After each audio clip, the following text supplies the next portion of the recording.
Good morning and जय हिंद। सारे लोग कैसे हैं? आई होप सारे लोग बहुत अच्छे होंगे और मैं भी मस्त हूँ बाबा भोलेनाथ की कृपा से। और वेलकम टू माय चैनल युवान एडू सर्व। मैं हूँ नागेश श्रीवास्तव। आज आपके सामने फिर से पेश हुआ हूँ एक नए बहुत ही इंटरेस्टिंग चैप्टर के साथ। सबसे पहले मेरे चैनल पर आप लोगों का स्वागत है, युवान एडू सर्व। इसे आप लोगों के द्वारा दिया गया प्यार, सपोर्ट, लाइक, कमेंट जो आप लोगों ने किया हुआ है उसके लिए दिल से पहले तो बहुत बहुत धन्यवाद। जो भी वीडियोस को आप लोगों ने लाइक किया, शेयर किया, बहुत प्यार दिया है, जिसकी वजह से मुझे मोटिवेशन मिला है और वीडियोस बनाने के लिए। और फ्री फंड में मेरे चैनल पे कोई भी पैसा वैसा वाला कोई हिसाब नहीं, सारी चीज़ें जो फ्री फंड में है उसके लिए बहुत बहुत दिल से थैंक यू। चैनल पे देख रहे हैं कि आप क्लास 10 के एनसीईआरटी चैप्टर्स है जिसको कि आप पूरा इंजॉय कर सकते हैं। सिर्फ आईसीएसई, सीबीएसई, स्टेट बोर्ड वाले नहीं, SSC, railway, banking, CUET, NDA, CDS, आपको जो आपका सीयूईटी, कोई भी कंपटीशन, पीसीएस, स्टेट पीसीएस, उनके लिए ये चैप्टर्स बहुत बहुत इंपॉर्टेंट है। इवन बहुत सारे जनरल नॉलेज के मैंने टॉपिक ओरिएंटेड आपका वीडियोस बना रखा है। ये जनरल नॉलेज का सीज़न 1 था, क्विज़ का सीज़न 1 था, जो आपके क्विजिंग स्किल्स, आपके ब्रेन स्किल्स को डेवलप करने के लिए बहुत इंपॉर्टेंट है। अभी तक नहीं देखा है तो ज़रूर जाइए, चेकआउट करिए, आपको बहुत मज़ा आने वाला है। ये दुनिया भर के वीडियोस है, सिर्फ आप ही के लिए है और आपका इंतज़ार कर रहा है। वो सारे वीडियोस को देखिए और ज्ञान, नॉलेज लीजिए, है ना, वो बहुत इंपॉर्टेंट है। स्पेशल थैंक्स टू जो मेरे विजय किरण फाउंडेशन को डोनेशन जिन्होंने दिया था पेटीएम के माध्यम से क्यूआर पर, जो हम लोग सोशल कॉज के लिए, जो गरीब बच्चों के लिए पढ़ाई के लिए, जो पुअर हैं उनके दवाई के लिए, जेनरिक जो दवाई हैं, जो सस्ती कीमत पर अच्छी दवाइयाँ होती है वो अवेलेबल कराते हैं। फिर जो एनिमल्स छुट्टा जो बाहर घूम रहे हैं बेचारे, जिनको चोट लग जाता है, उनके वेटनरी के लिए, उनके मेडिकल ट्रीटमेंट के लिए, तो जो डोनेशंस हम लोग को दिए गए विजय किरण फाउंडेशन के लिए, उनके लिए भी हाथ जोड़ के थैंक्स है आपका। इसी तरह से समाज में हम लोग के लाइफ का जो ऑब्जेक्टिव है कि हम लोग को दूसरों के लिए भी जीना है और दूसरों की मदद करना है, ये हम लोग के लाइफ का एक ऑब्जेक्टिव होना चाहिए। तो जो डोनेट दिए गए, जिन्होंने दिया है उनको थैंक्स, और जो डोनेट करने वाले हैं उनके लिए भी थैंक्स कि उनका पैसा ऑब्वियस है कि सही रीजंस के लिए जाएगा और गरीबों में बटेगा। जो भी ज़रूरतमंद हो उनको दिया जाएगा। सबके लिए ज़रूरत नहीं है डोनेशन करने का, ये स्वैच्छिक है। चलिए जब वापस आते हैं अपने चैनल पे, तो युवान एडू सर पे सारे लोग, तो आज हम लोग शुरू करने वाले हैं। जो टॉपिक है वो है हाँ, एक छोटा सा रिक्वेस्ट भी, प्लीज़ सपोर्ट करिए मेरे चैनल को, शेयर, सब्सक्राइब, लाइक, कमेंट जो है पूरे भारत भर में फैलाइए, है ना। भौकाल होना चाहिए हम दोनों का, आपका भी और हमारा भी, दोनों लोग का भौकाल होना चाहिए। मेरा तो भौकाल तब होगा जब आपका भौकाल होगा। तो मेरा एग्जिस्टेंस आपसे है, तो प्लीज़ इसको जितना ग्रो कर सकते हैं हम लोग मिल करके ग्रो करें। ये सिर्फ मेरा ही नहीं, जो आप देख रहे हैं ये आपका भी चैनल है। तो हम लोग को इस पूरे के पूरे को लगा जाना है। देखिए हज़ारों के तादाद में मैंने स्टूडेंट्स को तैयार किया है और मेरे आज हज़ारों स्टूडेंट अलग अलग पोस्ट पे बैठे हैं, आपको अलग अलग डेजिग्नेशंस पर हैं। उनके जनरल नॉलेज को मैंने प्रिपेयर करवाया था। तो अब एक दो उदाहरण नहीं, हज़ारों का ऐसा सक्सेस स्टोरी है ना। तो जो मैंने अपने अनुभव से जो प्रिपेयर करवाया, वही अनुभव से मैं आपका भी मैं प्रिपेयर कराना चाहता हूँ। आपका जनरल नॉलेज पार्ट देखो, इसको इतना इजी में नहीं लेना जनरल नॉलेज को, है ना। जो है वो सारी चीज़ों को हमको ग्रास्प करना है। आप जो पढ़ भी रहे हो वो भी जनरल नॉलेज है। आप आईसीएसई में हो, सीबीएसई में, स्टेट बोर्ड में हो, चाहे आप पढ़ चुके हो, ग्रेजुएशन करके मास्टर में चले गए हो, चाहे आप एसएससी, रेलवे, बैंकिंग, गार्ड, किसी चीज़ की तैयारी कर रहे हो, आप जो पढ़ रहे हो वो जनरल नॉलेज है। और उसमें आपको चाहिए कि आपको क्वेश्चन बैंक बना बना करके कोई आपके फीड करे, तो वो हम हैं। हमारे से आप जुड़े हैं तो वो हम हैं, हम आपको देंगे वो सारी चीज़ें। तो चलिए आप ये सारे चैप्टर्स को एक बार देख जाइए। आते हैं वापस से अपने topic, life lines of national economy, class 10 का NCERT class 10 geography. Life lines of national economy है, इसे हम लोग लाइन बाय लाइन पढ़ेंगे। फिर से अगर आपके पास जो एनसीईआरटी के बुक है उसे सामने रखिए, पेन पेंसिल हाथ में रखिए। सिर्फ आपको ये पढ़ना है, एनसीईआरटी ही पढ़ना है, क्योंकि भारत सरकार अगर क्वेश्चन पेपर सेट कर रही है तो वो एनसीईआरटी को ही टारगेट करेगी, कोई अन्य बुक को नहीं पढ़ेंगे।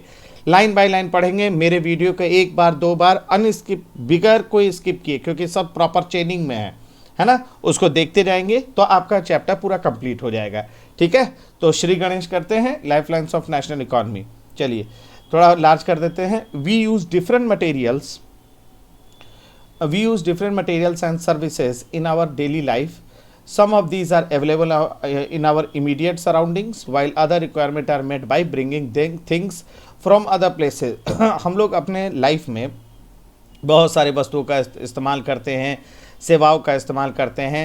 कुछ तो हमारे बहुत पास में ही है, तो पास में मिल जाता है, जैसे बाज़ार में जा कर के वस्तु खरीद के ले आएंगे, सेवाओं का इस्तेमाल कर लेंगे। लेकिन कुछ की ज़रूरत को पूरा करने के लिए बहुत दूर से लाना पड़ता है ना। जैसे गुड्स और सर्विसेज हैं, do not move from supply locales to demand locales on their own. ये गुड और सर्विसेज खुद से चल करके नहीं आएगा, किसी लोकल के डिमांड या सप्लाई उसको जिस तरह का ज़रूरत होगा, है ना, तो वो लोकल में ही अपने आप चल करके नहीं आता है। The movement of these goods and services from there supply location to demand location necessitate the need for transport. तो ट्रांसपोर्ट चाहिए हमारे पास। अगर better medium of transport system network मौजूद होगा तो गुड और सर्विसेज कहीं दूसरे जगह से, है ना, सप्लाई होगा। जहाँ पे डिमांड है उन जगहों के लिए डिमांड और सप्लाई हो सकता है, सप्लाई किया जा सकता है डिमांड का, है ना। Some people are engaged in facilitating these movement. These are known to be traders who make the product come to the consumer by transportation. Thus, the pace of development of a country depends upon the production of goods and services as well as their movement over space. Therefore, efficient means of transport are prerequisites for fast development. तो इसलिए आपको traders होते हैं जो जहाँ पर वस्तुओं और सेवाओं का निर्माण हो रहा है वहाँ से उठाते हैं और जहाँ पे ज़रूरत है वहाँ पर उसे मूव करते हैं। ठीक है ना, इसीलिए ज़रूरत है कि एक बेटर ट्रांसपोर्ट सिस्टम हमारे पेस ऑफ डेवलपमेंट के लिए, कंट्री का पेस ऑफ डेवलपमेंट यानी कंट्री जिस गति से विकसित होगी उसके लिए ज़रूरी है कि एक बेटर ट्रांसपोर्ट हो। प्रोडक्शन तो हो, ठीक है ना, प्रोडक्शन तो हो, लेकिन साथ में आपका उसके मूवमेंट के लिए, है ना, जिस जगह के पर इसकी ज़रूरत है, मार्केट हो सकता है, कंज्यूमर एंड हो सकता है, वहाँ पर ट्रांसपोर्ट होना बहुत ज़रूरी है ना। तो ट्रांसपोर्ट एक बहुत एफिशिएंट मीन्स ऑफ ट्रांसपोर्ट एक फास्ट डेवलपमेंट के लिए बहुत ज़रूरी है। Movement of these goods and services can over 3 important domains over of our earth, land, water and air. तो 3 तरीक़ों से हम लोग अपने जो गुड्स एंड सर्विसेज को हम लोग इस पूरे पृथ्वी पर एक जगह से दूसरे जगह भेजते लाते हैं, वो है land, water, air. Based on these, transport can also be classified into land, water and air for transport. तो तीनों आधारों पर आपको ट्रांसपोर्ट भी होता है। For a long time, trade and transport were restricted to a limited space. With the development in science and technology, the area of influence of trade and transport expanded far and wide. यानी पुराने समय में तो trade और transport जो होता था, व्यवसाय और जो निर्यात आयात जो ट्रांसपोर्ट है, आवागमन, ये बड़ा लिमिटेड होता था, रिस्ट्रिक्टेड होता था, लिमिटेड स्पेस पे, बहुत कम ही जगह पे, बहुत ही लिमिटेड होता था, कम जगह पे होता था। लेकिन जैसे जैसे साइंस और टेक्नोलॉजी में डेवलपमेंट होता गया तो जो ट्रेड और ट्रांसपोर्ट का जो प्रभाव है वो फैलता गया और वो दुनिया भर में फैला है। Today the world has been converted into a large village with the help of efficient and fast moving transport. Transport has been able to achieve this with the help of equally developed communication system. Therefore, transport, communication and trade are complementary to each other.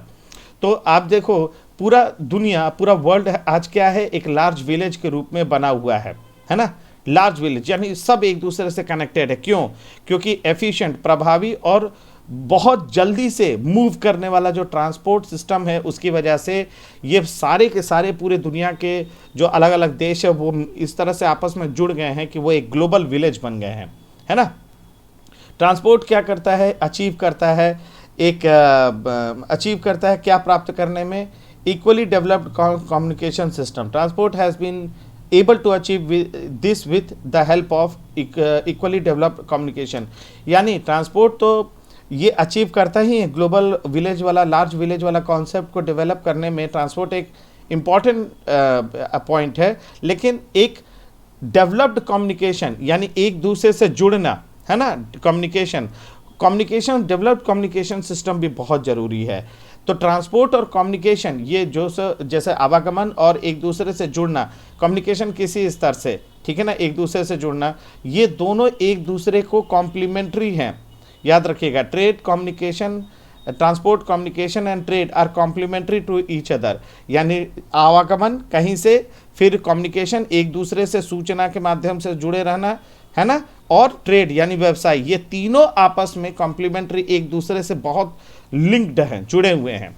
Today India is well linked with the rest of the world despite its vast size, diversity and linguistic and socio cultural plurality, यानी India आज पूरी दुनिया भर से जुड़ा हुआ है, जबकि इसका साइज बहुत बड़ा है भारत का, उसमें डाइवर्सिटी है, विविध तरह के लोग हैं, यहाँ पर भाषाएं बहुत अलग अलग हैं, यहाँ पर सामाजिक पारंपरिक तौर पर बहुत प्लुरैलिटी है, बहुलता है, यानी दुनिया भर के लोग अलग अलग सामाजिक और पारंपरिक तौर पर यहाँ पर निवास करते हैं, और इस आधार पर वो दुनिया भर से वो जुड़ा हुआ है, ध्यान रखिएगा, है ना। अच्छा, फिर उसके बाद देखो, railway, Airways, waterways, newspaper, radio, television, cinema, internet etcetera have been contributing to its socio-economic progress in many ways। देखो इतने मीडियम्स हैं ना, कम्युनिकेशन के जो मीडियम है, रेलवे, ट्रांसपोर्ट कम्युनिकेशन के जो मीडियम है, railway, airway, waterway, newspaper, radio, television, cinema, internet, इन सब ने कंट्रीब्यूट किया है प्रोग्रेस को, सोशियो इकोनॉमिक प्रोग्रेस को, सामाजिक आर्थिक विकास को इन लोगों ने भी कंट्रीब्यूट किया है। समाचार के माध्यम से कहाँ व्यवसाय हो रहा है, कितना हो रहा है, फिर माल ढुलाई के लिए रेलवे, एयरवेज, वाटरवेज का इस्तेमाल होना, फिर न्यूज़पेपर के माध्यम से एडवर्टीजमेंट, बहुत तरीके हैं। The trades from local to international levels have added to the vitality of its economy. जो व्यवसाय सिर्फ लोकल लेवल पे होता था, अब धीरे धीरे चल करके लोकल से अब इंटरनेशनल लेवल तक चला गया है ना व्यवसाय। तो इससे इकोनॉमी का वाइटैलिटी और बढ़ा है, यानी रोल और बढ़ा है, इकोनॉमी और अच्छी हुई है। It has enriched our life, ये हमारे जीवन और सुधारा है, मतलब इकॉनमी अच्छी हुई तो हमारा पर कैपिटा इनकम ठीक हुआ, स्टैंडर्ड ऑफ लिविंग ठीक हुआ, है ना। Added substantially to growing amenities and facilities for the comfort for life, यानी हमारे लाइफ को और इनरिच किया है और अच्छा किया है। किस तरह से? हमारे एमिनिटीज़ को ग्रो किया है, जो सुविधाएं हैं, जो जुड़ी हुई सुविधाएं हैं, उसको और ग्रो किया है। जो हमारे को आरामदेह जीवन के लिए जो ज़रूरत है, उन फैसिलिटीज़ को भी बढ़ाया है ना। तो देख रहे हैं किस तरह से एक दूसरे से सब कनेक्टेड है। In this chapter, you will see how modern means of transport and communication serve as lifelines of national and its modern economy। तो हम लोग इस चैप्टर में पढ़ने वाले हैं किस तरह से मॉडर्न मीन ऑफ ट्रांसपोर्ट और कम्युनिकेशन सर्व करता है किसी राष्ट्र का जीवन रेखा के तौर पर, और इट्स मॉडर्न इकोनॉमी, और उसके अर्थव्यवस्था को और कैसे बेहतर करता है ट्रांसपोर्ट और communication. It is thus evident that a dense and efficient network of transport and communication is prerequisite for local, national, global trade for today। तो ग्लोबल, लोकल, नेशनल या ग्लोबल ट्रेड के लिए बहुत हद तक जरूरी है कि एक प्रभावशाली सघन जाल हो ट्रांसपोर्ट और कम्युनिकेशन का, डेंस हो, घनत्व तो उसका ज़्यादा हो, यानी जितना ज़्यादा होगा रोडवेज आपके यहाँ, जितना ज़्यादा एयरवेज यानी मीडियम ऑफ ट्रांसपोर्ट ठीक होगा, तो फैक्ट्रीज या इंडस्ट्री के जो फाइनल गुड्स है उसको मार्केट तक पहुँचा सकते हैं आप। तो देखो मीन ऑफ ट्रांसपोर्ट, लैंड का देखो रोडवे, रेलवे, पाइपलाइन है, वाटर का देखो इनलैंड, ओवरसीज़ है, पानी के रास्ते आप अंदर के इलाकों में और बाहरी देशों के साथ। फिर एयरवेज में देखो डोमेस्टिक और इंटरनेशनल एयरवेज है, जिसमें सरकारी, पब्लिक अंडरटेकिंग और प्राइवेट एयरलाइंस है। चलिए शाबाश, नेक्स्ट चलते हैं पेज पर, शुरू करते हैं। तो सबसे पहले आता है रोडवेज, ठीक है।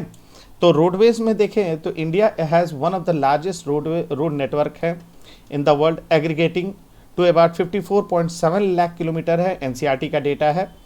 In India roadways have preceded railways. देखो इंडिया में रोडवेज जो है वो कहीं ना कहीं रेलवे से ज़्यादा उसको तवज्जो दिया गया है, यानी उसको इम्पोर्टेंस दिया गया है, ठीक है ना। वो रेलवे से ज़्यादा रोड है हमारे यहाँ, क्योंकि they still have an edge over railways in view of the ease with which they can be built and maintain. इसलिए रेलवे के ऊपर ज़्यादा महत्व रोडवेज को दिया गया है, ताकि इसे बनाने में और इसे मेंटेन करने में थोड़ा रेलवे के मुकाबले सस्ता पड़ता है। Growing importance of road transport vis rail transport is rooted in the following reason. तो रोड ट्रांसपोर्ट को रेल ट्रांसपोर्ट से ज़्यादा इम्पोर्टेंस इसलिए दिया गया है कि उसके पीछे कुछ बुनियादी कारण हैं। देखते हैं। पहला, ये 5 पॉइंट इसका तो निकाल लेना, 5-6 पॉइंट, क्योंकि 5 पॉइंट में यहाँ से क्वेश्चन पूछता है भाई लोग, ध्यान रखिएगा।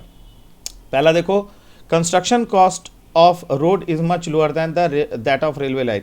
तो रेलवे लाइन के मुकाबले रेलवे लाइन को बिछाने में जितना महंगा पड़ जाता है, रोड उससे बहुत बहुत ज़्यादा सस्ते कीमत पर रोड बन जाएगा आपको बहुत लंबे दूरी तक।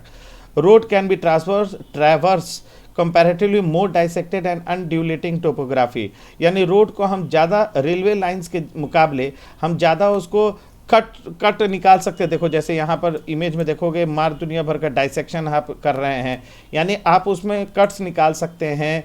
फिर जो ड्यूलेटिंग टोपोग्राफी यानी अनइवन सरफेस भी होगा, पहाड़ होगा या कोई टोपोग्राफी अनड्यूलेटिंग होगा, तो वहाँ भी आप उसको बना सकते। तो आपको जो लहरदार होता है, ये अनड्यूलेटिंग टोपोग्राफी का मतलब होता है जो लहरदार टाइप का जो आपको वहाँ पर बनावट होगा, तो उस पर भी आपको ये बन सकता है, ठीक है ना।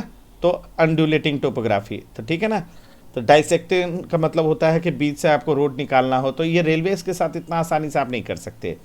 फिर सी देखो, roads can negotiate higher gradients of slope and as such can traverse mountain such as the Himalaya. तो ग्रेडियंट स्लोप भी बन सकता है आपको रोड पर, रेलवे के साथ ऐसा नहीं है ना कि भाई रोड बनाया तो उसमें ढाल आपको दे दिया जाए, तो ऐसा रेलवे के साथ नहीं होता है। माउंटेन रीजन में आप देखे होंगे कि स्लोप्स, ग्रेडियंट स्लोप होता है ना। फिर आइए आगे देखिए, रोड क्या ट्रांसवर्स हो गया, टोपोग्राफी निगोशिएट हाई ग्रेडियंट हो गया माउंटेन रीजन्स पर जैसे हिमालयास पर। फिर आइए D, road transport is economical in transportation of few persons and relatively small amount of goods over short distance. तो रोड ट्रांसपोर्ट थोड़ा सा इकोनॉमिकल होता है, यानी कम पैसा लगता है ना। कुछ लोगों के ट्रांसपोर्टेशन में आपको बहुत ज़्यादा खर्चा नहीं आता है ना।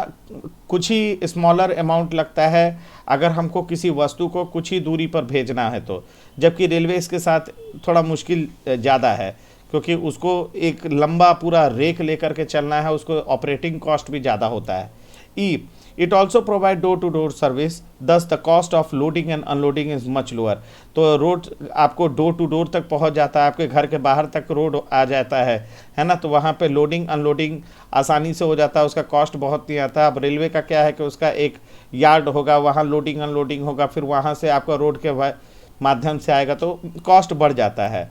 Road transport is also use as a feeder to other modes of transport such as provide a link between railway station, air and sea port. अब रोड ट्रांसपोर्ट एक लिंक का भी काम करता है अदर मोड ऑफ ट्रांसपोर्ट का, जैसे railway station के बीच में रोड ही बने होते हैं। आप रेलवे स्टेशन से एयरपोर्ट तक जाओगे या सी पोर्ट तक जाओगे, तो या सी पोर्ट से एयरपोर्ट तक जाओ, तो ये क्या करता है, आपस में एक क्या बनाता है, एक लिंक बनाता है ना। तो इंडिया में टोटल रोड को क्लासिफाई किया गया है 6 क्लासेस पर, 6 आधारों पर आपको रोड को उसके कैपेसिटी यानी भार क्षमता के अनुसार उसको 6 हिस्सों में डिवाइड किया गया है ना। मैप भी बना हुआ है नेशनल हाईवेज का, आप उसे देख सकते हैं। चलिए शुरू करते हैं भाई, कौन कौन से हम लोग देखा जाए, है ना। पहला है गोल्डन क्वाड्रिलेटरल या सुपर हाईवेज भी बोलते हैं, यानी स्वर्णिम चतुर्भुज बोला जाता है, ध्यान रखिएगा। तो ये अटल बिहारी वाजपेयी जी के टाइम में इसे बनाया गया था। The government has launched a major road development project linking Delhi, Kolkata, Chennai, Mumbai. देखो ये 4 महानगर जो हैं इनको दिल्ली से जोड़ता है ना। ये चारों महानगर आपस में जोड़ते हैं। 6 लेन सुपर हाईवेज है। अच्छा, नॉर्थ साउथ कॉरिडोर जो लिंक करती है श्रीनगर, जम्मू कश्मीर से लेकर कन्याकुमारी तक नेविगेबल रोड होता है। और उसी तरह ईस्ट वेस्ट कॉरिडोर जो है सिलचर आसाम से लेकर पोरबंदर गुजरात तक इसको जोड़ता है। याद रखिएगा, इसका मेजर ऑब्जेक्टिव ये है सुपर हाईवेज का कि रिड्यूस करे टाइम। इस रोड पर अगर आप चल रहे हैं तो एक महानगर को दूसरे महानगर से कम में आप ट्रैवल कर सकें, है ना। मेगा सिटीज़ के बीच में, इन मेगा सिटीज़ के बीच में आप कम समय में यात्रा कर सकते हैं, है ना। जल्दी से जल्दी सामान पहुंचाया जाए या आप यात्रा कर सकें। तो हाईवे प्रोजेक्ट जो है इम्प्लीमेंट किया गया है national highway authority of India के द्वारा। ये आपका गोल्डन क्वाड्रिलेटरल या super highways. Indian national highway देखो, Indian national highway extreme part link करता है, एक्सट्रीम पार्ट जो देश का है उसको आपस में जोड़ता है ना, link extreme parts of the country. These are primary road and are laid and maintain by CPWD। ये आपको प्राइमरी रोड है, प्राथमिक रोड है, मतलब ये शुरुआती से ही यही रोड रहे हैं और इनको मेंटेन करता है CPWD, मतलब टूट फूट होने पर बनाने का, मेंटेन करने का, मैनेज करने का सारा काम CPWD का है, ठीक है ना। अच्छा, a number of major national highways run in north south और ईस्ट वेस्ट डायरेक्शन में, आपको इतने डायरेक्शन में आपको नेशनल हाईवेज है। हिस्टोरिकली इसे शेरशाह सूरी मार्ग कहा जाता था। नेशनल हाईवे नंबर 1 है जो दिल्ली से अमृतसर तक फैला हुआ है, ध्यान रखेंगे। फिर आइए स्टेट हाईवे।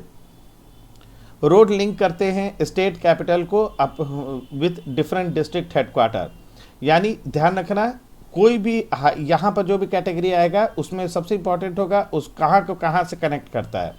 तो रोड जो लिंक करता है स्टेट कैपिटल को उसी स्टेट के डिफरेंट डिस्ट्रिक्ट हेडक्वार्टर से, उसे हम बोलते हैं state highway.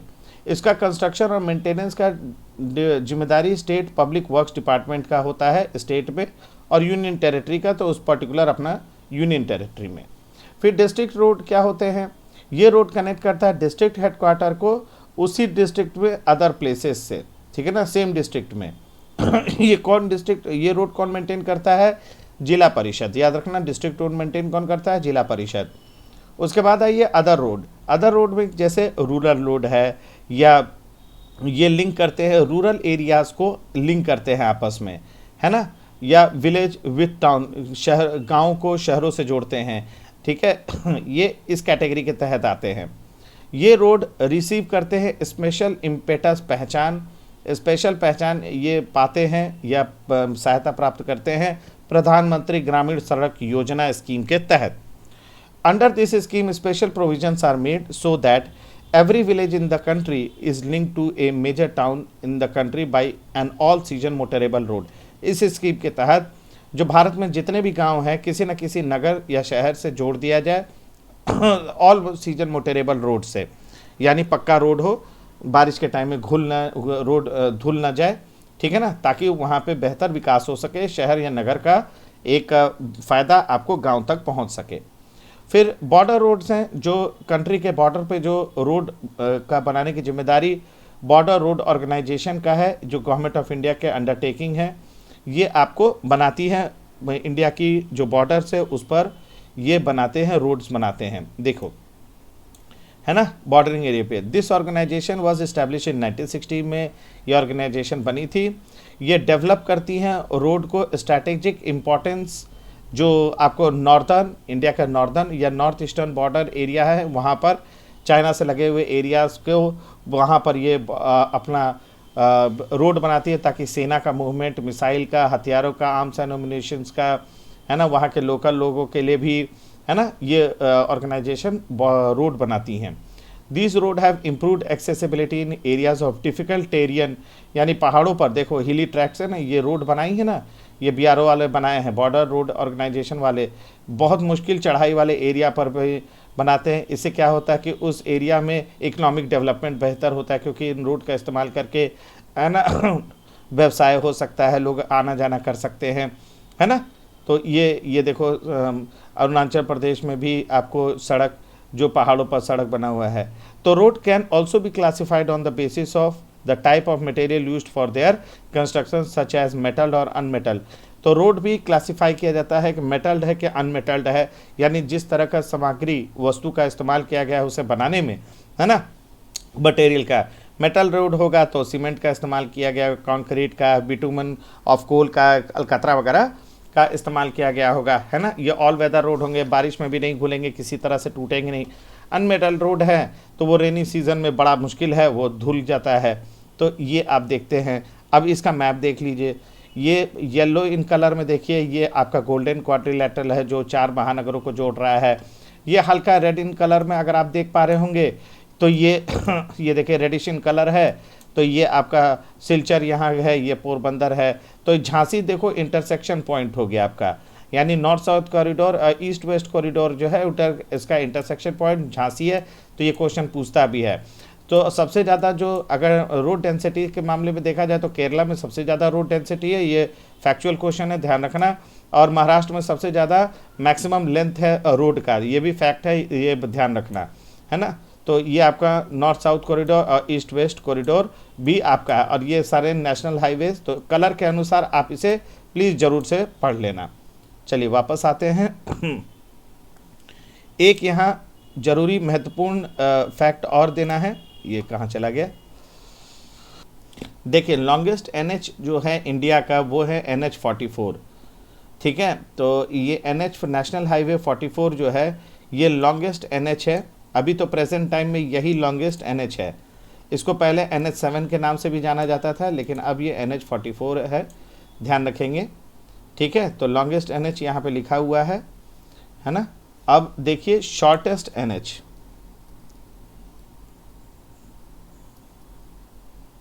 Shortest NH of India, हाँ शॉर्टेस्ट NH ऑफ इंडिया जो है ये देखिए NH 540 है, ये स्टेट ऑफ महाराष्ट्र में शॉर्टेस्ट NH है, ठीक है ना, ध्यान रखिएगा शॉर्टेस्ट NH है ये 548। अब यहाँ पे दो लिख दिया है NH 118 और 548, तो आंसर में देखिएगा कि NH 548 भी लिख सकते हैं, है ना। और पहले था NH 47A था। तो ध्यान रखिएगा बुक में अभी थोड़ा कंट्रोवर्शियल जो होता है वो जल्दी देते नहीं हैं, NCERT वाले नहीं देते हैं, तो बुक में चूंकि लिखा नहीं है तो इसीलिए इसको थोड़ा बचना है यहाँ से, ऐसे NH 548 क्योंकि बनते रहते हैं, नए नए बनते रहते हैं तो वो चेंज होते रहता है, तो इसीलिए अगर बुक में नहीं दिया है तो उसका इस्तेमाल नहीं करें, मेरा रिकमेंडेशन ये है, क्योंकि बहुत तरह का चीज़ें चेंज होते रहती हैं, जो NCERT में लिखा है तो दावा उसी पे ही पेश होता है, तो आप देख लेंगे, यह समझाने भर के लिए था। चलिए फिर रेलवेज देखते हैं, थोड़ा बड़ा कर लेते हैं इसको। हाँ, railways are the principal mode of transportation for freight and passenger in India. तो रेलवे जो है ये एक सैद्धांतिक रूप से अगर बहुत इम्पॉर्टेंट है ट्रांसपोर्ट के लिए, जिसमें भाड़े पर फ्रेट यानी माल ढुलाई होता है और पैसेंजर्स का ट्रांसपोर्टेशन, यानी फ्रेट एंड पैसेंजर्स के लिए ट्रांसपोर्टेशन के लिए बहुत आइडियल माना जाता है, फ्रेट प्रिंसिपल मोड है ना। Railway also make it possible for people to conduct multifarious activities, है ना। रेलवे आपको रेलवेज़ के होने से लोगों के द्वारा ये अब एक होता है ना मौका, अपॉर्चुनिटी मिलता है लोगों को कि वो कंडक्ट करें बहुत सारे इकोनॉमिक एक्टिविटीज़ या बहुत सारे चीज़ों को कर पाने में उनको सुविधा मिलता है। जैसे बिज़नेस करने के लिए वो रेलवे का इस्तेमाल कर सकते हैं, वो अपने जो भी प्रोडक्शन है उसको रेलवे के माध्यम से भेजना लाना, है ना, कहीं आना जाना, खुद भी आना जाना, है ना, साइट सीइंग करना, कहीं घूमने के लिए जाना, यात्रा पिलग्रिमेज है, तीर्थ यात्रा पे जाना, है ना। फिर उसके बाद दूर दराज के क्षेत्रों में आपको अपने वस्तुओं को लाना ले जाना, तो बहुत सारे चीज़ों को करने के लिए अब लोगों के पास अब ये पॉसिबिलिटी खुल गया है, वो रेलवे के माध्यम से कर सकते हैं, है ना। आप यहाँ से साउथ में कहीं जाना है तो रोड के माध्यम से जाओगे तो बहुत ज़्यादा दिक्कत होगा, बहुत जगह आपको डिस्टर्बेंसेस होंगी, है ना, काफ़ी समय निकलेगा, ठीक है। लेकिन रेलवेज़ में तो उस तरह का ट्रैफिक नहीं होता है, और बहुत इजीली आप बहुत आराम से जाते हो, है ना। तो इसीलिए उसको बहुत इस चीज़ के लिए माना जाता है कि हाँ ये अब एक अपर हैंड है लोगों के लिए। Apart from an important mean of transport, the Indian railway have been a great integrating force for more than 150 year. यानी ये एक इम्पॉर्टेंट मीन ऑफ ट्रांसपोर्ट तो है ही रेलवे, लेकिन इंडियन रेलवेज ने एक बहुत एकीकृत करने का ताकत इसमें है। 150 सालों से इसने देश को एकीकृत किया हुआ है, मतलब इंटीग्रेट करके रखा हुआ है, एक बहुत इंटीग्रेटिंग फोर्स है ना। क्यों? Railways in India bind the economic life of the country as well as accelerate the development of the industry and agriculture. कैसे इंटीग्रेटिंग फोर्स है रेलवे? एक रेलवे ने देश के इकोनॉमिक लाइफ यानी आर्थिक जो जीवन है देश का, है ना, economic life of the country, उसको बांध रखा है, यानी वो रेलवे परफॉर्म करता है, रेलवे आप उसका इकोनॉमिक बेनिफिट उठाते हो। इसकी वजह से as well as country agriculture और इंडस्ट्री का जो डेवलपमेंट है उसको भी एक्सेलरेट यानी उसको भी बढ़ाने में मदद किया है ना। एग्रीकल्चर और इंडस्ट्री को डेवलपमेंट को बढ़ाने में मदद करता है रेलवे। यहाँ तक कि जो कंट्री का इकोनॉमिक लाइफ है उसको भी बेहतर करता है रेलवे। रेलवे का इस तरह का इंटीग्रेटिंग फोर्स है, वो पिछले 150 साल से यही कर रहा है। इंडियन रेलवे एक लार्जेस्ट पब्लिक सेक्टर अंडरटेकिंग है, यानी गवर्नमेंट के द्वारा ओन्ड है। पहली ट्रेन स्टीम इंजन चली जो थी मुंबई से थाने 1853 में, ये 34 किलोमीटर का यात्रा की थी। चलिए, डिस्ट्रीब्यूशन पैटर्न जो रेलवे नेटवर्क का कंट्री में, वो लार्जली इन्फ्लुएंस्ड है किससे? फिजियोग्राफिक, यानी हमारे यहाँ के जो लैंड का पैटर्न है, कहीं आपको प्लेट्यू है, कहीं माउंटेन्स हैं, कहीं प्लेन्स हैं, कहीं आपका रिवर मौजूद है। तो जिस पैटर्न का आपका फिजियोग्राफिक डिवीजन है ना, आर्थिक तौर पर कौन कौन से महत्वपूर्ण लोकेशंस हैं, या एडमिनिस्ट्रेटिव फैक्टर यानी शासन से रिलेटेड जो भी इम्पॉर्टेंट एरियाज़ होंगे, उन सब का प्रभाव आपको रेलवे नेटवर्क को इस्टेब्लिश करने में लगाया गया है। जैसे northern plains with their vast land level land, high population density and rich agricultural resources provided the most favourable condition for their growth. तो रेलवे का जो नेटवर्क है अच्छा खासा नॉर्दर्न प्लेन यानी उत्तर के मैदानी भागों इंडिया में क्यों है? क्योंकि लेवल है, लैंड लेवल है, बहुत ऊपर नीचे नहीं है, अनडाइल्यूटेड अनड्यूलेटेड नहीं है ना, ऊपर नीचे लहरदार नहीं है, एक लेवल पर है, मैदानी भाग है चूँकि, है ना। यहाँ पॉपुलेशन बहुत ज़्यादा है, उसका इस्तेमाल करने वाले रेलवे का इस्तेमाल करने, हाई पॉपुलेशन डेंसिटी है, यानी प्रति 1 किलोमीटर में जनसंख्या कितनी रहती है, जनसंख्या घनत्व। फिर एग्रीकल्चरल रिसोर्सेज से भरा पड़ा है। ये सारे कुछ फेवरेबल कंडीशन है जिसकी वजह से रेलवे नॉर्थ इंडिया में उसका ग्रोथ बहुत अच्छा होता है और इसका इस्तेमाल भी नॉर्थ इंडिया में अच्छा खासा किया गया है।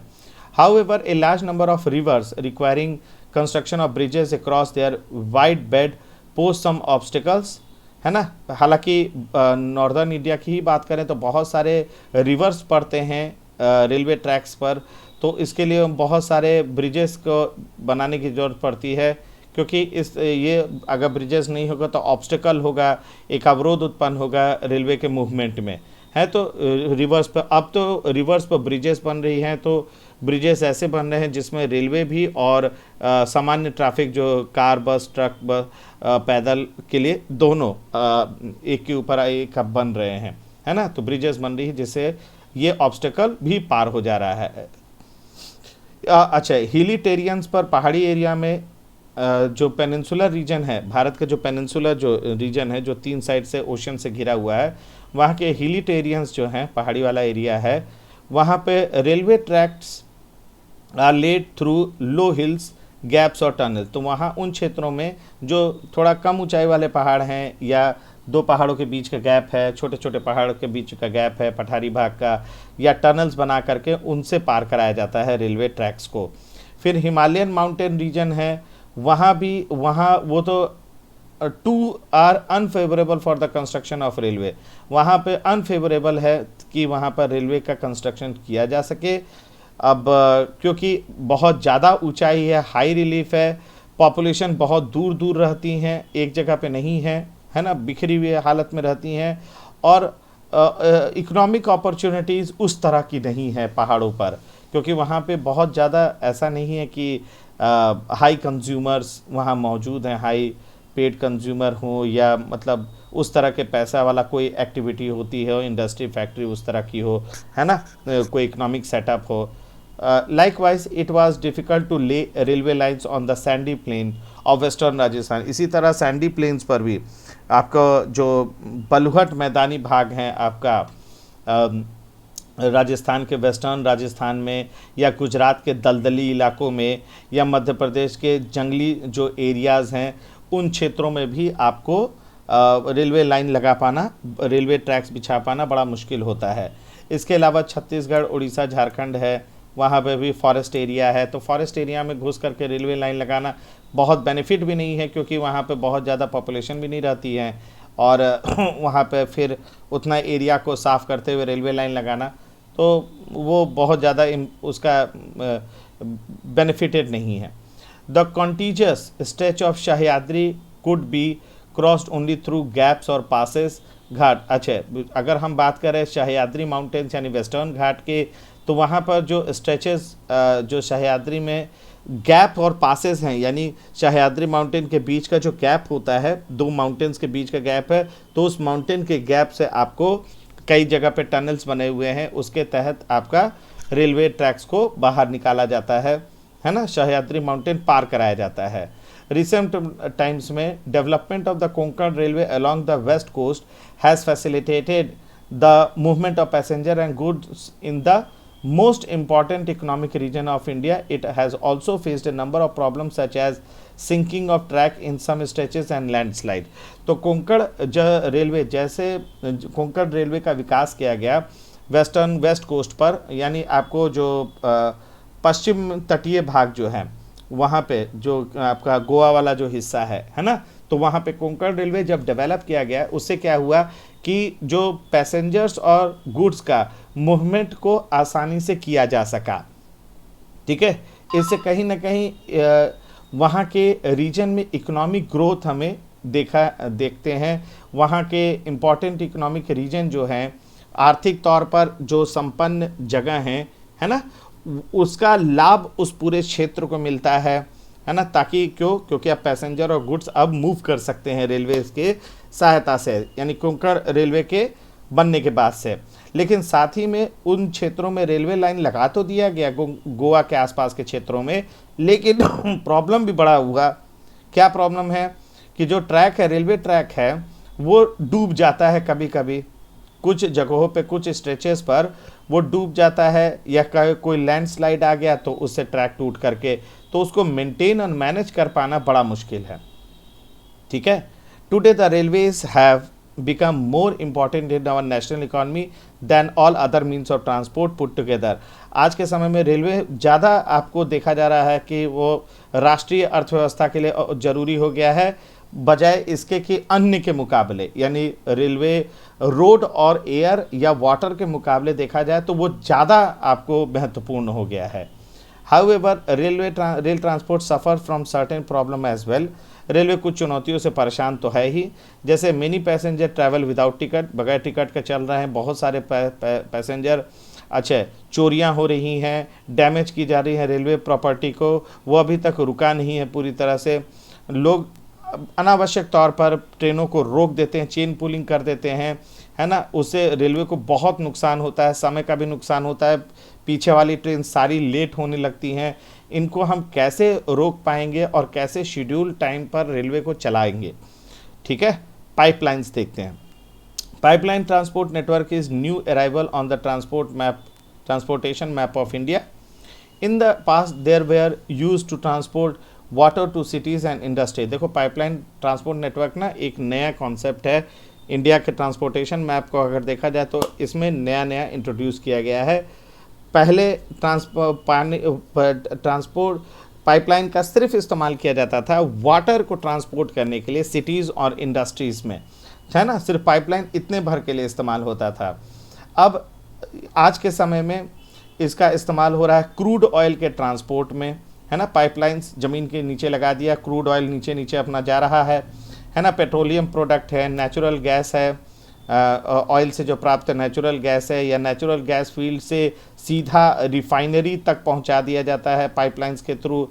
फर्टिलाइज़र फैक्ट्री है या बिग थर्मल पावर प्लांट है, यहाँ पर पाइपलाइंस का इस्तेमाल होता है ना। सॉलिड को ट्रांसपोर्ट किया जा सकता है पाइपलाइन के तहत, पाइपलाइन से अगर उसको हम स्लरी फॉर्म में, यानी पानी मिला के गीला कीचड़ जैसा कर दें और उसको भेजें तो वो स्लरी फॉर्म में भी जा सकता है।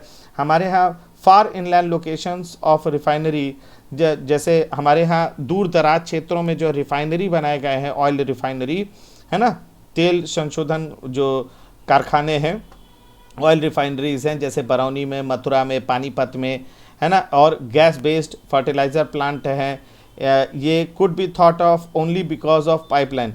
तो इस तरह के जो भी आपको रिफाइनरी है इन क्षेत्रों में, या गैस बेस्ड फर्टिलाइज़र प्लांट्स हैं, ये सोच भी सकते हैं अपने यहाँ, मतलब ट्रांसपोर्ट कर सकते हैं एक जगह से दूसरे जगह पाइपलाइंस के थ्रू ही। इन जगहों पर इतने क्षेत्रों में आप आसानी से आप ट्रांसपोर्ट कर सकते हैं। आप जरा सोचो, ट्रक में भर भर के कितना ले जाओगे, ट्रक से फिर ट्रेन में डालोगे, ट्रेन में आते हैं उस तरह के वैगन्स आते हैं जिसमें आपको गैस भरोगे, ऑयल भरोगे, फिर ले जाओगे, तो उसमें कितना कॉस्ट आएगा। एक परमानेंट पाइपलाइन आपको अंडरग्राउंड बिछा दिया है ना, तो वहाँ से एक जगह से एंड यूज़र तक पहुँचना कंटिन्यूअसली आप 24/7 कर सकते हो, भेज सकते हो, तो वो कितना कॉस्ट एफिशिएंट हो जाता है। तो पाइपलाइन के बगैर आप ये इस चीज़ को सोच ही नहीं सकते थे, नहीं तो बहुत ज़्यादा कॉस्ट आता। चलो, इनिशियल यानी शुरुआती cost of laying pipelines is high but subsequent running cost are minimal. देखो, सबसे ज़्यादा तो है कि भाई जब आप पाइपलाइन बिछा रहे होते हैं तभी सब महंगा पड़ता है ना। शुरुआत में महंगा पड़ता है क्योंकि पाइपलाइन खरीदना है, बिछाना है, बिछाने में भी जो लेबर कॉस्ट वगैरह आता है, तो उस समय ही जो महंगा पड़ता है। लेकिन फिर रनिंग कॉस्ट जो है ना, क्योंकि एक बार बन गया, सील कर दिया गया, बिछा दिया गया अंडरग्राउंड, अब वो बड़े लंबे समय तक उसमें खराबी नहीं आती, तो उसका रनिंग कॉस्ट बहुत कम आता है।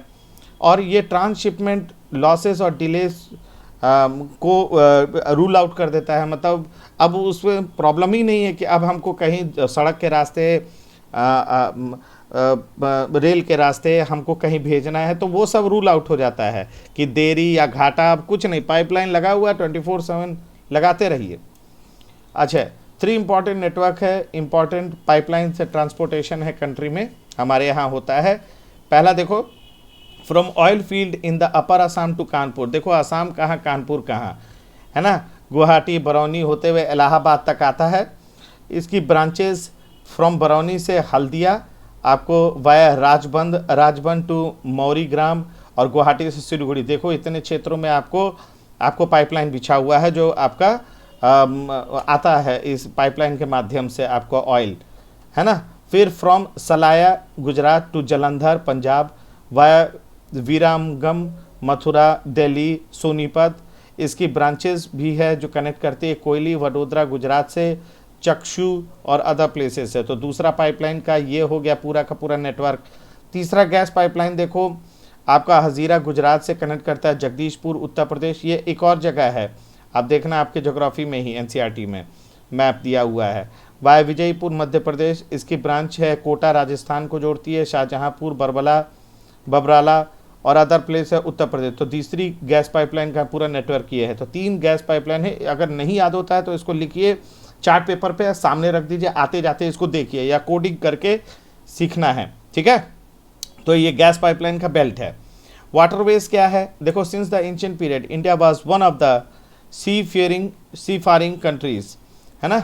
It's seamen sailed far and near, thus carrying and spreading Indian commerce and culture. तो हमारे यहाँ प्राचीन काल से ही इंडिया समुद्र में दूर दूर तक की आपको यात्राएं करते, है ना। हमारे यहाँ के जो सीमेन हैं, और पास की भी यात्रा करते, दूरी की भी यात्रा करते, समुद्री मेरी टाइम से, ठीक है ना, समुद्री यात्रा, और कैरी करते बहुत सारी चीज़ों को अपने साथ में, स्प्रेड करते इंडियन कॉमर्स और कल्चर को और कॉमर्स को, यानी ट्रेड को, अपने यहाँ की सभ्यता को एक जगह से दूसरे जगह सी रूट के माध्यम से ले जाते। तो आपने देखा कि इंडिया समुद्री यात्रा करने वाला देश हुआ करता था। यहाँ से चोल डायनेस्टी हैं, बहुत सारे आपको साम्राज्य हुए जो आपको समुद्र के माध्यम रास्ते से बहुत जगह व्यापार होता था, जिससे कल्चर और इंडियन कॉमर्स स्प्रेड हुआ। Waterways are the cheapest means of transport, they are most suitable for carrying heavy and bulky goods.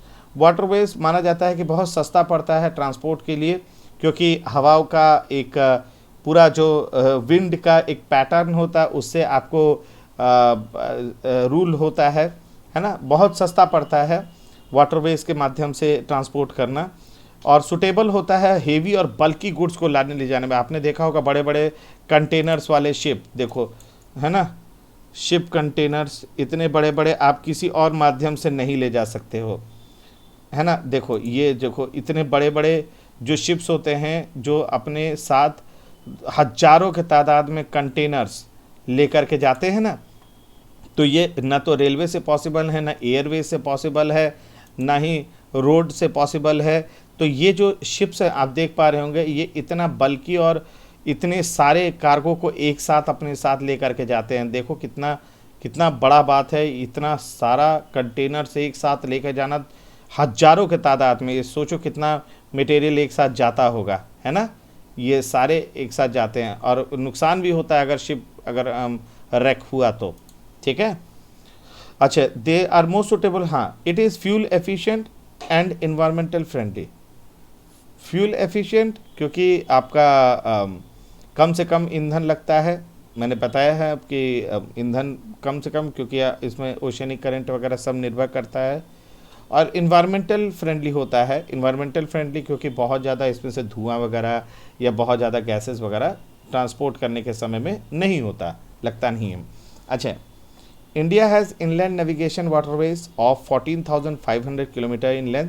India में इनलैंड नेविगेशन यानी अंदरूनी क्षेत्रों में जो रिवर्स की सहायता से जो आप यात्रा कर सकते हैं या अपने मटेरियल माल वगैरह को लाना ले जाना कर सकते हैं, अपने कंसाइनमेंट्स वगैरह को, वो 14,500 किलोमीटर का स्ट्रेच है इंडिया में। इनलैंड नेविगेशन यानी अंदरूनी भाग में आप वाटरवेज के माध्यम से आप नेविगेशन कर सकते हैं।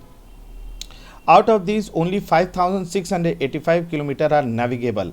अच्छा, 14,500 किलोमीटर का नेविगेशन वाटरवेज मौजूद तो है, लेकिन उसमें से 5,685 किलोमीटर ही आप नेविगेबल है मैकेनाइज्ड वेसल से। मैकेनाइज्ड वेसल का मतलब अब जहाज हो गया, जो मशीन ऑपरेटेड जहाज है, उनका इस्तेमाल आप सिर्फ 5,685 किलोमीटर पे ही कर सकते हो। ऐसे 14,500 किलोमीटर पे जो ऐसे जो नहीं होते हैं नाव वगैरह जो होते हैं, जो उसमें मल्लाह वगैरह होते हैं, है ना, तो वो उसका इस्तेमाल कर सकते हैं, ठीक है।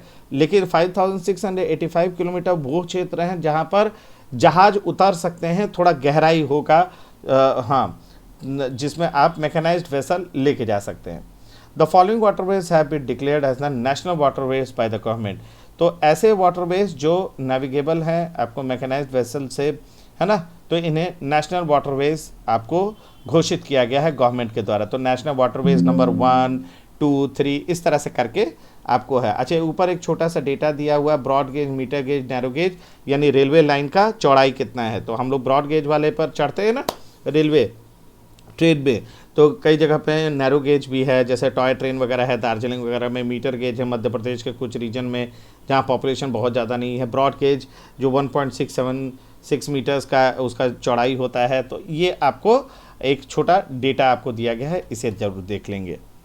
चलिए ये देख लीजिए रेलवे लाइन का एक्सटेंशन, देखो आपको कहाँ से कहाँ तक है, जो बनिहाल से लेकर के, बनिहाल बारामूला कश्मीर से लेकर के देखो आपको एकदम कन्याकुमारी तक पूरा आपको बनाया हुआ है ना। रेलवे पूरा आपको पूरे भारत भर में फैला हुआ है। तो इस मैप को सारे लोग जरूर से देख लेंगे। आगे चलते हैं। अच्छा, नेशनल वाटरवेज की बात करें तो गंगा रिवर जो है इलाहाबाद से हल्दिया, इलाहाबाद कहाँ आपको यूपी, हल्दिया कहाँ वेस्ट बंगाल, 1620 किलोमीटर का ये स्ट्रेच है, रिवर गंगा रिवर पर है, नेशनल वाटरवेज नंबर 1 है।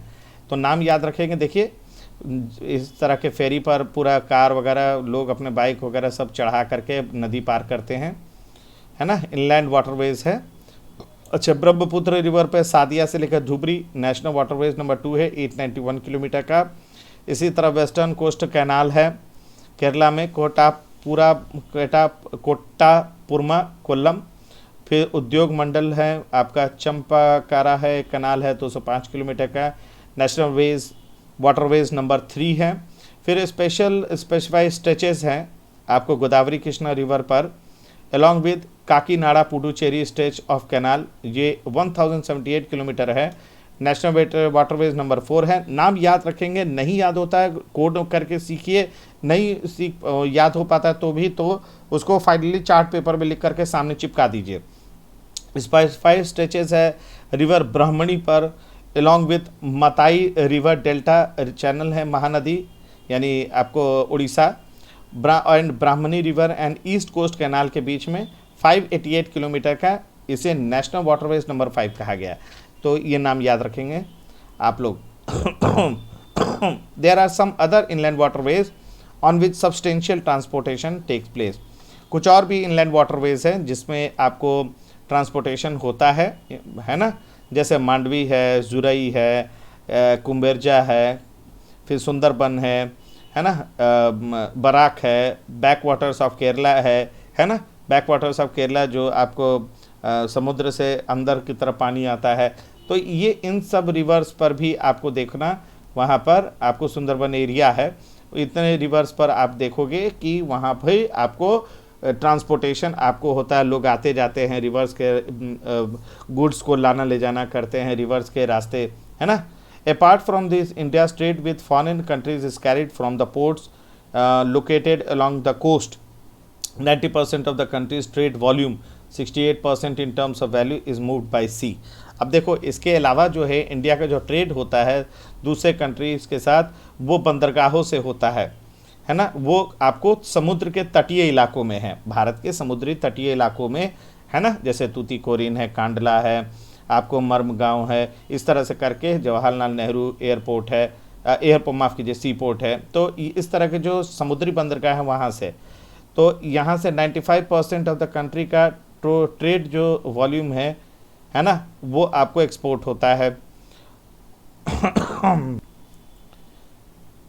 देखिए, ये जो हिस्सा है देश का, कंट्री का जो ट्रेड वॉल्यूम है, यानी देश का जो कुल व्यापार है, जो सारा टोटल जो व्यापार होता है, ट्रेड होता है, उसका 95% आपको किसके द्वारा होता है? सी पोर्ट के द्वारा होता है, यानी आपको समुद्री बंदरगाह के द्वारा आपको देश का 95% आपका व्यापार होता है, मतलब वहाँ से माल जाता है दूसरे देशों में, ठीक है ना। 95%, वो 95% जो है वो देश का 68% आपका मौद्रिक वैल्यू है, ठीक है ना। यानी 5% अन्य हवाई से या रोड के माध्यम से, चूँकि लैंड बॉर्डर से तो उससे बड़ा कम ही जाता है ना। तो चूँकि चाइना, म्यांमार, पाकिस्तान, तो इनके साथ बड़ा रिलेशन डिफरेंट टाइप का है, तो रोड के माध्यम से बहुत कम व्यापार होता है या एयरवेज से बहुत ज़्यादा व्यापार नहीं होता है। तो सी के माध्यम से देश का टोटल 95% आपका व्यापार होता है, ध्यान रखना, समुद्री बंदरगाह से। तो ये 95% जो व्यापार होगा, इसका 68% मॉनेटरी वैल्यू है, यानी मौद्रिक तौर पे देखा जाए तो ये 68% इससे पैसा हमको मिलता है। जो टोटल देश का जितना पैसा जनरेट होता है उसमें 68% इसी के माध्यम से मिलता है। चलो, मेजर सी पोर्ट देखो, with a long coast line of 7516.6 kilometre, है ना। इंडिया के पास इतना लंबा समुद्री तटीय इलाका है ना, 7516.6 किलोमीटर का। India is dotted with 12 major and 200 notified non major minor intermediate port. तो इंडिया के पास 12 मेजर पोर्ट है और 200 नॉन मेजर, यानी बहुत उतना भी बड़े जरूरी, गैर जरूरी, मतलब जरूरी तो है ही, वो माइनर कह सकते हैं, या दो अलग अलग पोर्ट को जोड़ने वाले कड़ी कह सकते हैं, उस तरह के हमारे पास 200 नोटिफाइड नॉन मेजर पोर्ट्स मौजूद हैं, है ना, वो छोटे पोर्ट्स मौजूद हैं, इसको आसान शब्दों में समझें। या इंटरमीडिएट का मतलब होता है लिंक करते हैं दो बड़े पोर्ट्स को। These major port handle 95% of India's foreign trade. ये जो पोर्ट हैं, मेजर पोर्ट्स हैं, ये 95%, अभी ऊपर पढ़े ना हम लोग 95%, तो 95% इंडिया का टोटल फॉरेन ट्रेड जो होता है इन्हीं पोर्ट्स के माध्यम से होता है। जैसे कुछ पोर्ट का उदाहरण देख लेते हैं। कांडला है कक्ष में, अब इसे अटल बिहारी वाजपेयी जी के नाम पे नहीं, अटल बिहारी वाजपेयी आपको दीनदयाल उपाध्याय के महानुभव के नाम पे रखा गया है। कांडला सी पोर्ट देख लेते हैं एक बार, मेरे ख्याल से होना तो चाहिए। Kandla sea port named after, देख लेते हैं, देखो दीनदयाल पोर्ट, यानी दीनदयाल जी के नाम पर रखा गया है, ठीक है ना। तो कांडला है कच्छ में, गुजरात में। ये पहला पोर्ट है जो डेवलप किया गया था आज़ादी के बाद, ताकि मुंबई पोर्ट पर जो वॉल्यूम ऑफ ट्रेड होता है उसको आसान किया जा सके। यानी मुंबई पोर्ट को देखो इस असल में इसका पृष्ठभूमि समझ लेते हैं कि कांडला जो है, जो कांडला सी पोर्ट है, उसको दीनदयाल पोर्ट भी कहा जाता है। ये एक टाइडल पोर्ट है, यहाँ पे हाई टाइड लो टाइड आता है। अच्छा, हुआ क्या है ना कि जब इंडिया और पाकिस्तान का पार्टीशन हुआ है तो कराची पोर्ट पार्टीशन के पहले बहुत इंपॉर्टेंट सी पोर्ट हुआ करता था, समुद्री बंदर का। तो ये कराची पोर्ट चला गया पाकिस्तान को। अब जब ये चला गया तो मुंबई पोर्ट पे दबाव आ गया बहुत ज़्यादा, आपको कि भारत का जितना भी ट्रेड होगा मुंबई पोर्ट से होगा। अब इतना ज़्यादा दबाव आ गया कि इसको कम करने के लिए कांडला सी पोर्ट को डेवलप किया गया, ध्यान रखना। तो Kandla in Kutch was first port develop soon after independence, आज़ादी के तुरंत बाद इसको बनाया गया ताकि ईज किया जा सके the volume of trade on the Mumbai port, यानी मुंबई पोर्ट पे जो बहुत ज़्यादा प्रेशर आ रहा था उसको कम किया जा सके। क्यों? क्योंकि in the wake of loss of Karachi port to Pakistan after partition, यानी पाकिस्तान को चूंकि कराची पोर्ट चला गया पार्टीशन में, इसीलिए वो दबाव मुंबई पे पोर्ट पे आया और मुंबई पोर्ट के दबाव को कम करने के लिए कांडला पोर्ट बनाया गया। कांडला को रीनेम किया गया है, डेडिकेट कर दिया गया है, नाम पर आपको दीनदयाल जी के नाम पर उनका रखा गया है। ये एक टाइडल पोर्ट है, यानी ज्वार भाटा यानी हाई टाइड लो टाइड आता है, उस प्रिंसिपल पे काम भी करता है।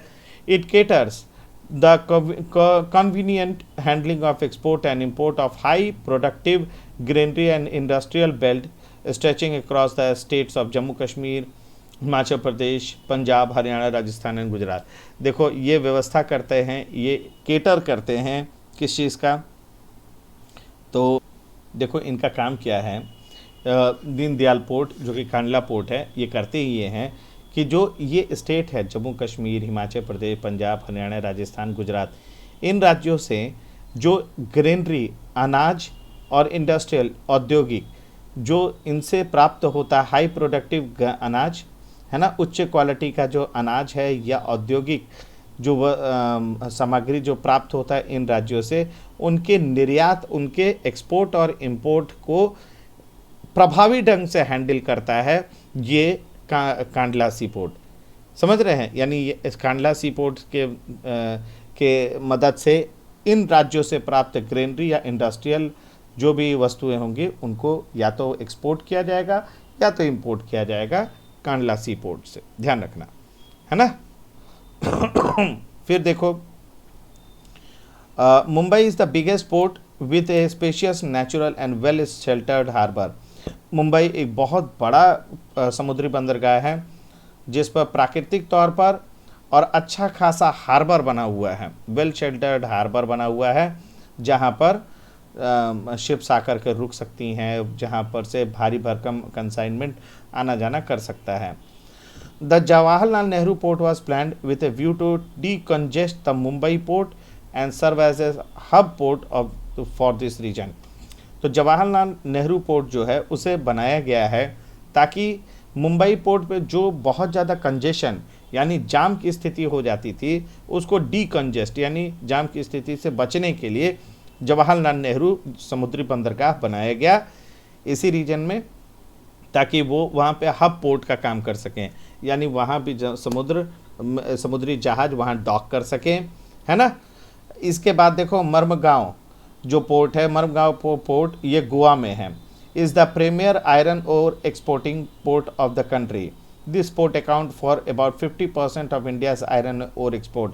तो मर्मगांव जो पोर्ट है गोवा में, यहाँ से आयरन ओर एक्सपोर्ट होता है अन्य देशों को।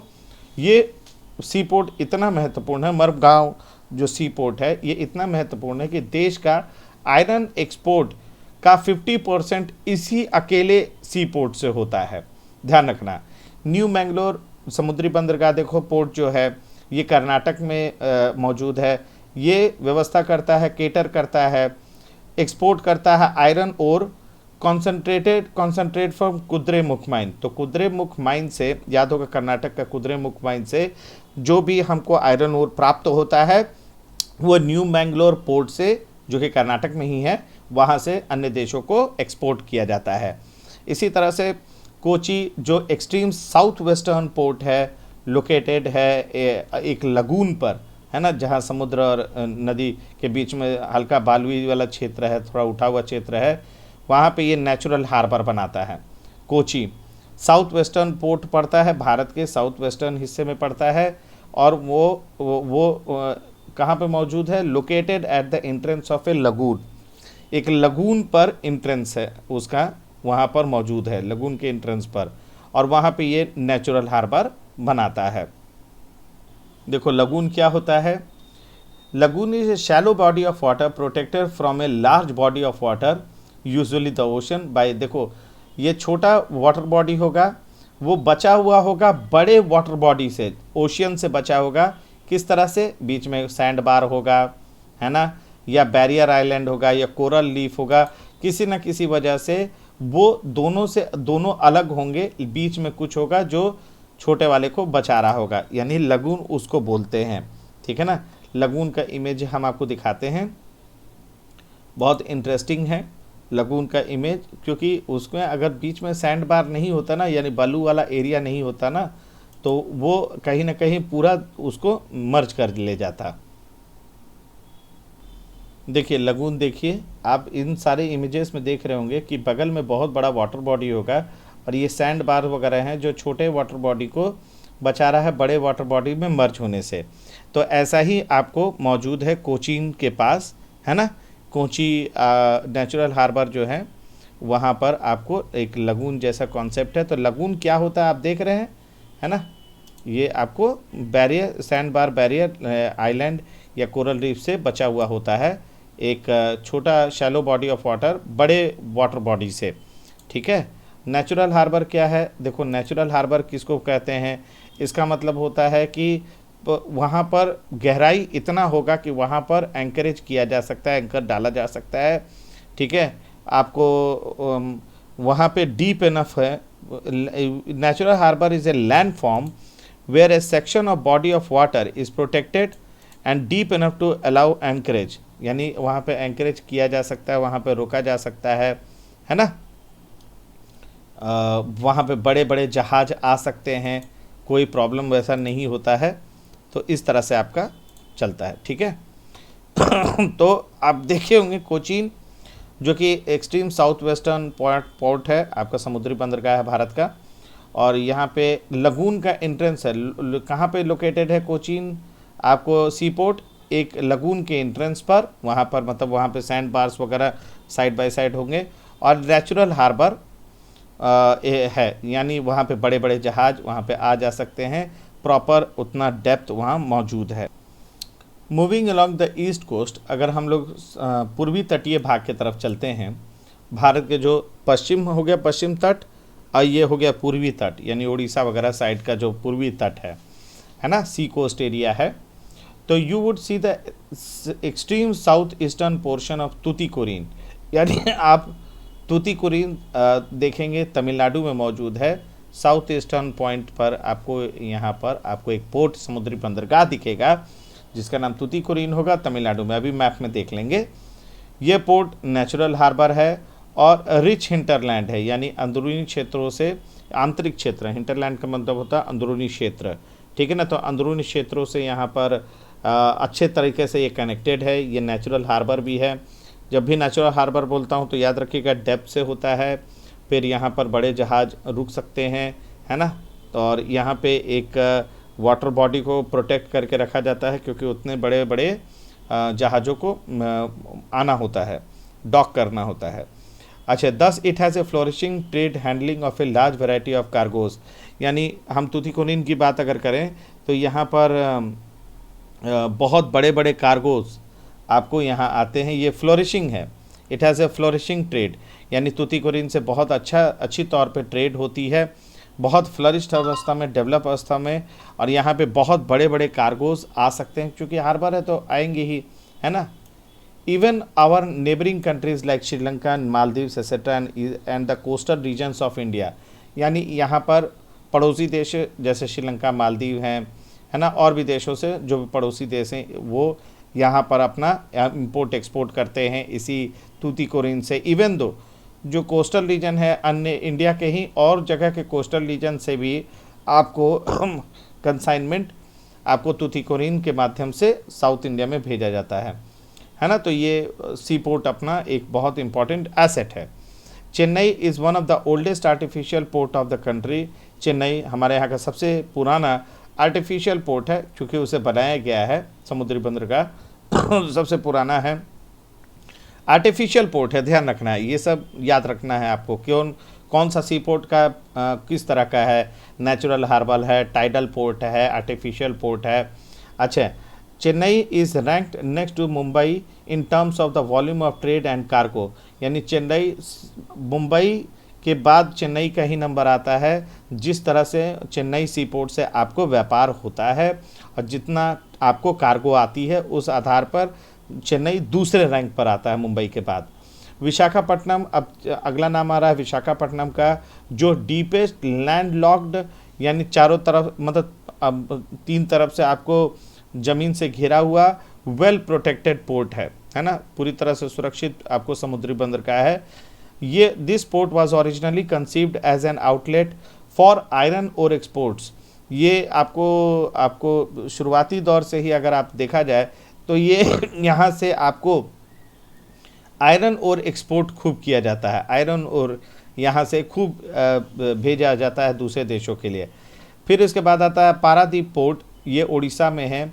इसका स्पेशलाइज ये है कि यहाँ से भी आप एक्सपोर्ट करते हैं आयरन ओर को, है ना। कोलकाता एक इनलैंड रिवराइन एयरपोर्ट है। कोलकाता शहर जो कि आपको रिवर पर बना हुआ, यानी अभी तक तो समुद्र का बात कर रहे थे, अब नदी पर जो बंदरगाह हैं वो इनलैंड रिवराइन, यानी अंदरूनी नदियों पर बना हुआ पोर्ट, उसमें एक कोलकाता नाम आ रहा है।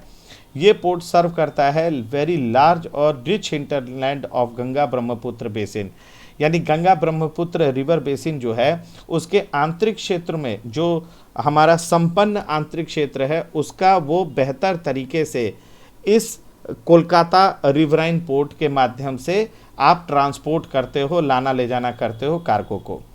अच्छा, being a tidal port it require constant dredging of Hooghly.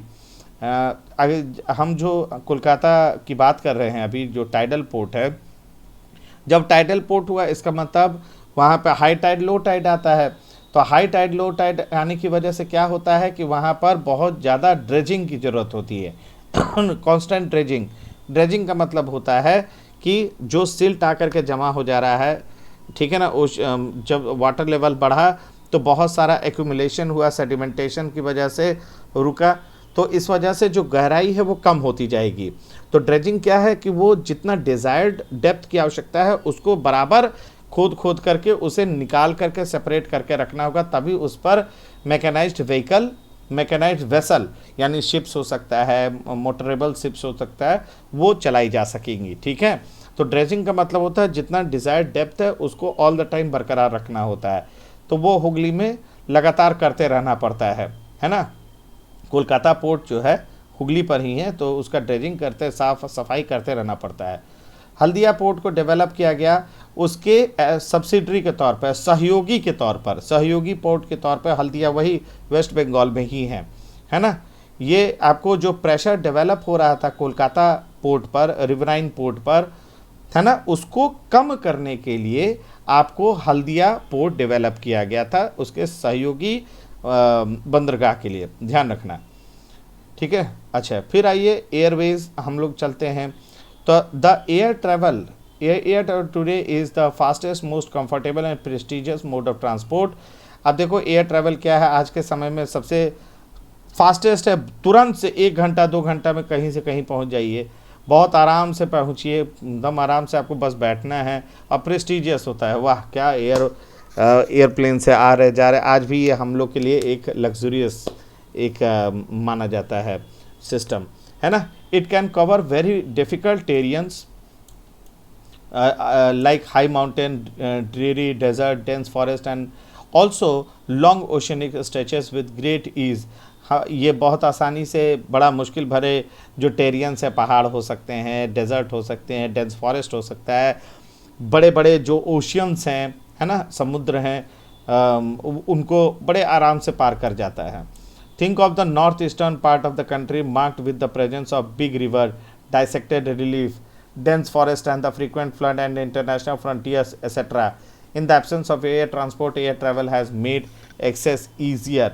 ज़रा सोचिए, थोड़ा एक समय के लिए सोचिए कि भारत का जो नॉर्थ ईस्टर्न पार्ट है कंट्री का, है ना, वहाँ पर जो बड़े बड़े रिवर्स हैं, जो एक दूसरे से कटे हुए रिलीफ हैं, पहाड़ बने हुए हैं, पहाड़ हैं जो एक दूसरे से अलग अलग हैं, ज़बरदस्त फॉरेस्ट मौजूद हैं, बाढ़ क्षेत्र मौजूद है, बाढ़ आते रहता है जहाँ पर, है ना, नॉर्थ ईस्ट में ही अब ये बात कर रहे हैं। फिर वहाँ पर आपको इंटरनेशनल फ्रंटियर्स हैं, सीमाएं हैं, अंतर्राष्ट्रीय सीमाएं हैं, ये सारे जगह वहाँ पे मौजूद है नॉर्थ ईस्ट में।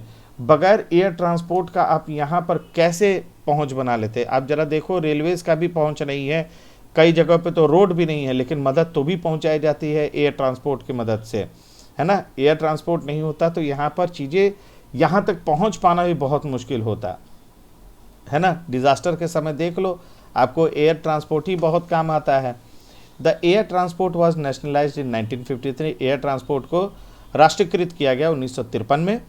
एयर इंडिया प्रोवाइड डोमेस्टिक और इंटरनेशनल एयर सर्विसेज, है ना। एयर इंडिया जो सरकार के अंडर में होता है, वो घरेलू और अंतर्राष्ट्रीय सेवा हवाई सुविधा देती है।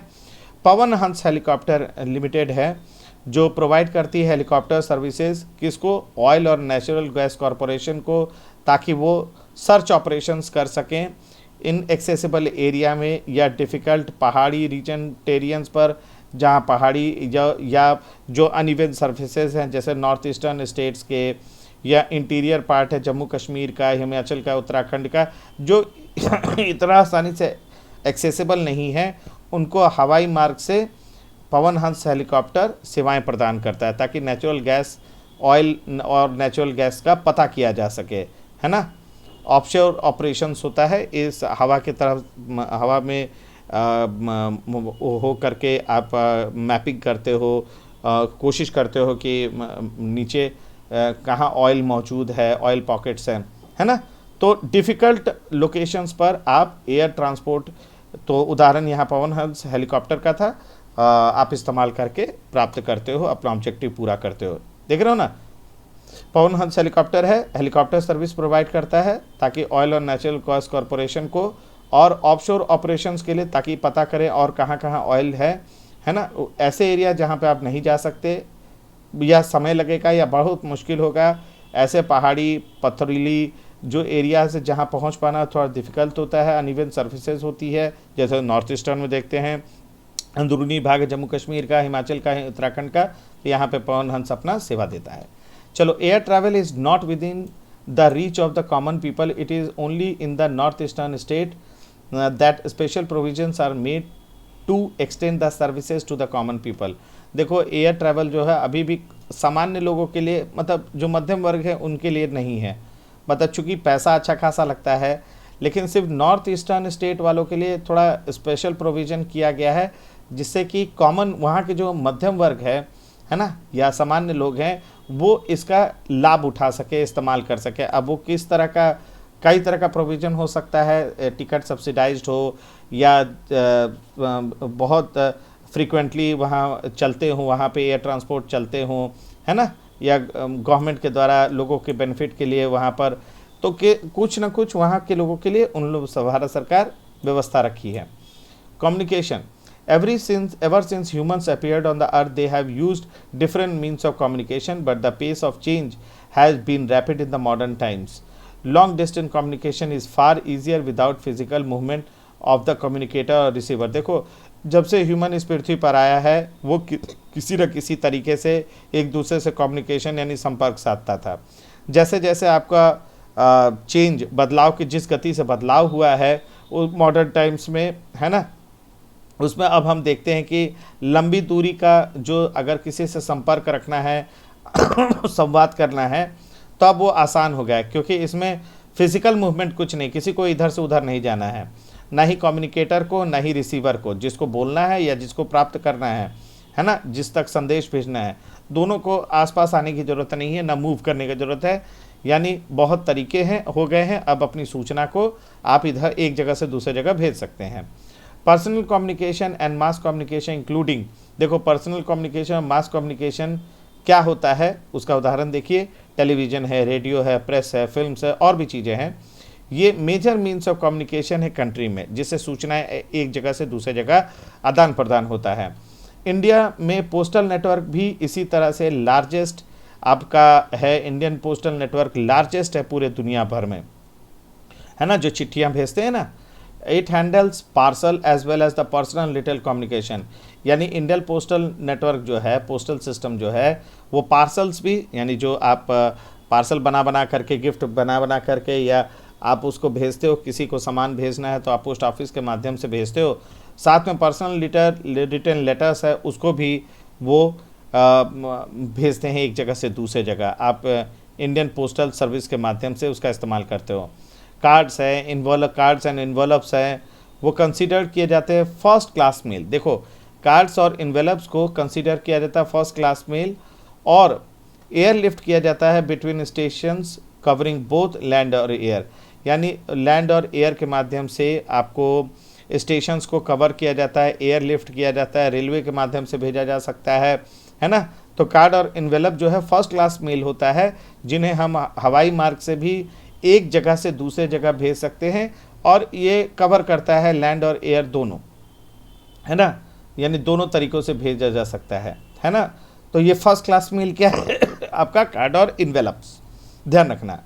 सेकंड क्लास मेल में आता है बुक्स हैं, पैकेट्स हैं, बुक पैकेट्स हैं, रजिस्टर्ड न्यूज़पेपर हैं, पीरियोडिकल समय समय पे छपने वाले, इन्हें ये they are carried by surface mail, है ना, covering land and water transport, इन्हें लैंड या वाटर ट्रांसपोर्ट के माध्यम से इन्हें भेजा जाता है ना। ये सेकंड क्लास मेल होता है, ध्यान रखना। फर्स्ट क्लास मेल में क्या था, सेकंड क्लास मेल में क्या था, ये क्वेश्चन बोर्ड का है भैया, यहाँ से पूछता है, ध्यान रखिएगा। अच्छा, to facilitate quick delivery of mails in the large town and cities, ताकि तुरंत में, मतलब त्वरित आपको डिलीवरी की जा सके मेल्स की, आपको चिट्ठियाँ हो या पार्सल हो बड़े शहरों और नगरों में, तो 6 मेल चैनल बनाए गए हैं हाल फिलहाल। इन्हें कहा गया है Rajdhani channel, metro channel, green channel, business channel, bulk mail channel, periodic channel. देखो, ये अलग अलग चैनल जो बनाया गया है, ये क्लासिफाई कर दिया गया कि कौन सा मेल यानी चिट्ठी या पार्सल किस इम्पोर्टेंस का है, उसका क्या नेचर है, तो उस चैनल पर उसको भेजा जाता है। यानी चैनल का मतलब हो गया उस तरीके से उसका एक अलग डिपार्टमेंट बना करके उसको उस तरह से प्रायोरिटी दिया गया है। देखिए 6 मेल चैनल्स जो हैं उसको देख लेते हैं हम लोग एक बार।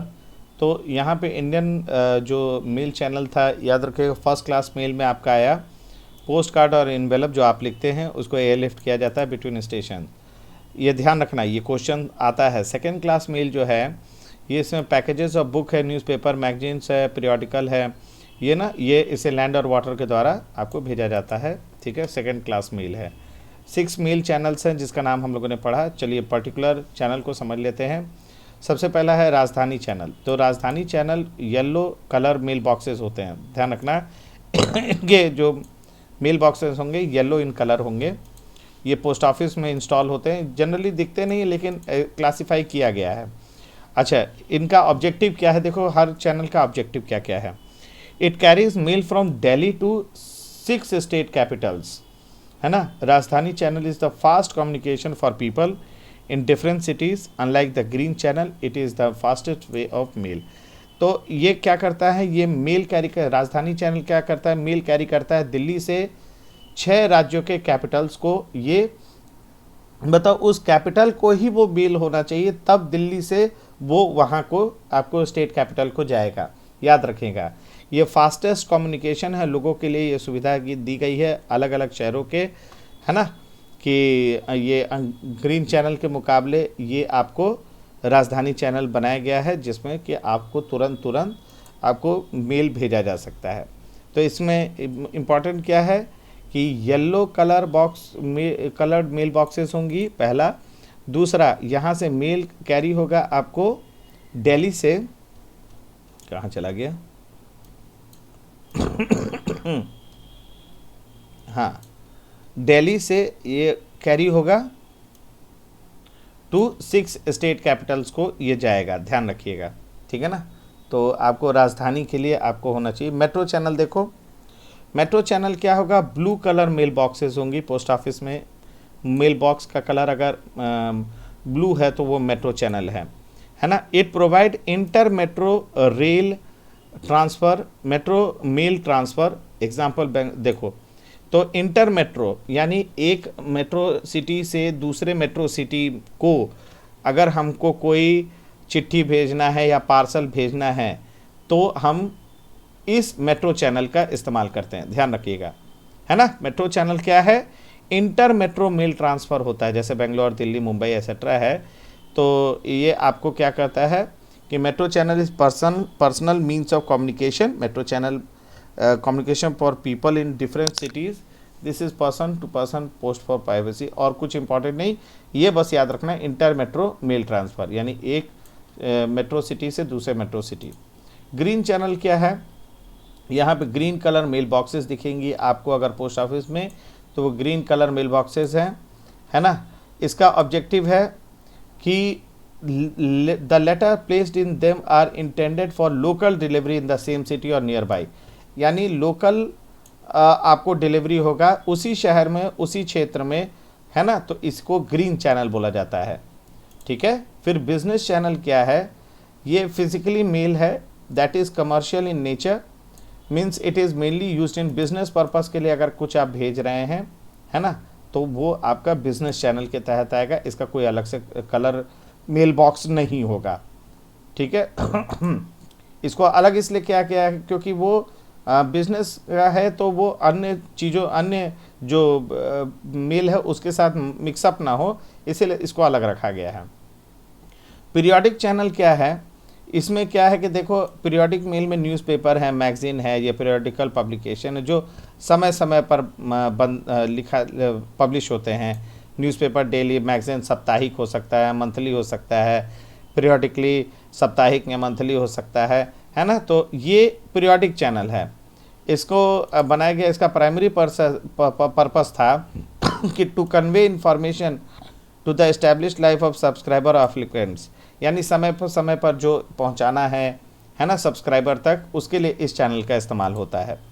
बल्क चैनल क्या है कि bulk mean consist of letters, news letters, leaflets, या जो भी इस तरह के है जो बल्क में आ रहा है, जो मनी ऑर्डर भेजना है या किसी को चिट्ठी भेजना है, राखी भेजना है, शादी का कार्ड भेजना है जनरल डाक से, तो वो बल्क चैनल है, वो अलग है, उसका उसी हिसाब से मैनेजमेंट होता है। तो ये है आपका 6 आपका जो 6 मेल चैनल्स हैं, ये आपको हमने बताया, ध्यान रखिएगा। फिर आइए नेक्स्ट चलते हैं। तो ये है आपका मेजर पोर्ट्स हैं और इंटरनेशनल एयरपोर्ट्स हैं। तो देखो तूतीकोरिन यहाँ पर है ना, कोचीन यहाँ है, न्यू मैंगलोर, मरगांव, मुंबई कहाँ पर है, देख रहे हैं कांडला कहाँ है, पारादीप, विशाखापट्टनम। तो ये ध्यान रखिएगा कि किस स्टेट में है और उसका लोकेशन कहाँ पर आपका पड़ता है, ठीक है। ये आप देख लीजिएगा, एनसीईआरटी का है तो अपने आप में महत्वपूर्ण हो जाता है। चलो आगे चलते हैं। अच्छा, ये एक छोटा सा इंफॉर्मेशन है डब्बा में, इसको प्लीज़ आप पढ़ लीजिएगा। आगे चलते हैं। India has one of the largest telecom networks in Asia, excluding urban places. More than 2/3 of the villages in India have already been covered with STD, subscriber trunk dialling telephone facility. देखो, India में telecom network बहुत ज़बरदस्त फैला हुआ है, वो Asia में अच्छा खासा स्थान रखता है ना। अच्छा खासा स्थान रखता है टेलीकॉम के मामले में, है ना। टेलीफोन वगैरह इसके बारे में बात हो रहा है। अगर हम अर्बन एरियाज़ को छोड़ दें तो 2/3 ऑफ द विलेजेस, वहाँ पर ऑलरेडी STD लागू कर दिया गया है। अब तो खैर हम लोग STD से बहुत आगे निकल चुके हैं, अब तो मोबाइल फ़ोन्स पे आ गए हैं। ये जब का डेटा दे रहा है तब STD बहुत होता था, फ़ोन हम लोग इस्तेमाल करते थे, ठीक है। तो अब तो मोबाइल्स हो गया है, तो अब तो सिनेरियो ही टोटली चेंज हो गया। लेकिन जो NCERT में लिखा है यहाँ, हम लोग को उसको फॉलो करना है ना। तो अब 2/3 विलेजेस हैं जो कवर कर चुके हैं STDs में, यानी फ़ोन डायलिंग सुविधा अब यहाँ पे आ चुका है। In order to strengthen the flow और information from the grass root to the higher level, the government has made special provision to extend 24 hour STD facility to every village in the country. यानी हमको अगर flow of information को और बढ़ाना है, उसको strengthen करना है, ग्रास रूट लेवल से लेकर हायर लेवल तक, यानी गांवी स्तर पर से लेकर के हमको अगर उसके हायर लेवल यानी उसको शहरों तक में अगर हमको बढ़ाना है, गांव को शहरों से जोड़ना है ना, तो हम लोग को क्या करना है कि हर जगह पर, गांव हो सकता है, शहर में तो होता ही है, 24 आवर एसटीडी फैसिलिटी होना चाहिए हर गांव में, ताकि वो 24 घंटा एसटीडी फैसिलिटी यानी फ़ोन कर सके, अपनी बातें लोग एक दूसरे को बता सके, है ना। ये कम्युनिकेशन है जो जुड़े रहना चाहिए। There is a uniform rate of STD facility all over India. एक समान रेट यूनिफॉर्म होना चाहिए, यानी यूनिफॉर्मिटी का मतलब होता है एक समानता, यानी भारत भर में एसटीडी का फ़ोन का जो व्यवस्था होना चाहिए वो एक समान होना चाहिए। उसका प्रयास उस समय की सरकार कर रही थी, क्योंकि ये हम लोग अब गुजरे ज़माने की बात कर रहे हैं, तो अभी उसी ज़माने की हम लोग बात करेंगे अभी। It has been made possible by integrating the development in space technology with the communication technology. देखो भारत भर में हर गाँव में अगर 24/7 एसटीडी अगर लगाया जा पाया, तो उसके पीछे ये पॉसिबल इसलिए हो पाया क्योंकि हम डेवलपमेंट, स्पेस टेक्नोलॉजी में डेवलपमेंट कर पाएँ, यानी सैटेलाइट्स वगैरह, है ना, कम्युनिकेशन टेक्नोलॉजी जो है, जीसैट, जीमैप, ये सारे जो सैटेलाइट्स वगैरह हैं, टावर्स वगैरह हैं, जो हम लोगों ने डेवलप किया है ओवरऑल पीरियड ऑफ टाइम में, जो टेक्नोलॉजी को हम लोगों ने विकसित किया, तो इसकी वजह से हम लोग इंटीग्रेट कर पाए, है ना। इंटीग्रेट यानी एकीकृत, किसको किए, integrate the development in space technology, यानी स्पेस टेक्नोलॉजी में हम लोग विकसित किए, साथ में कम्युनिकेशन टेक्नोलॉजी को, यानी संचार व्यवस्था को भी हम लोगों ने साथ में लेते हुए हम लोगों ने दुरुस्त किया, तभी जा करके गांव में 24/7 आपका एसटीडी फैसिलिटी आ सका। चलिए, mass communication provide entertainment and create awareness among people about various national program and policy।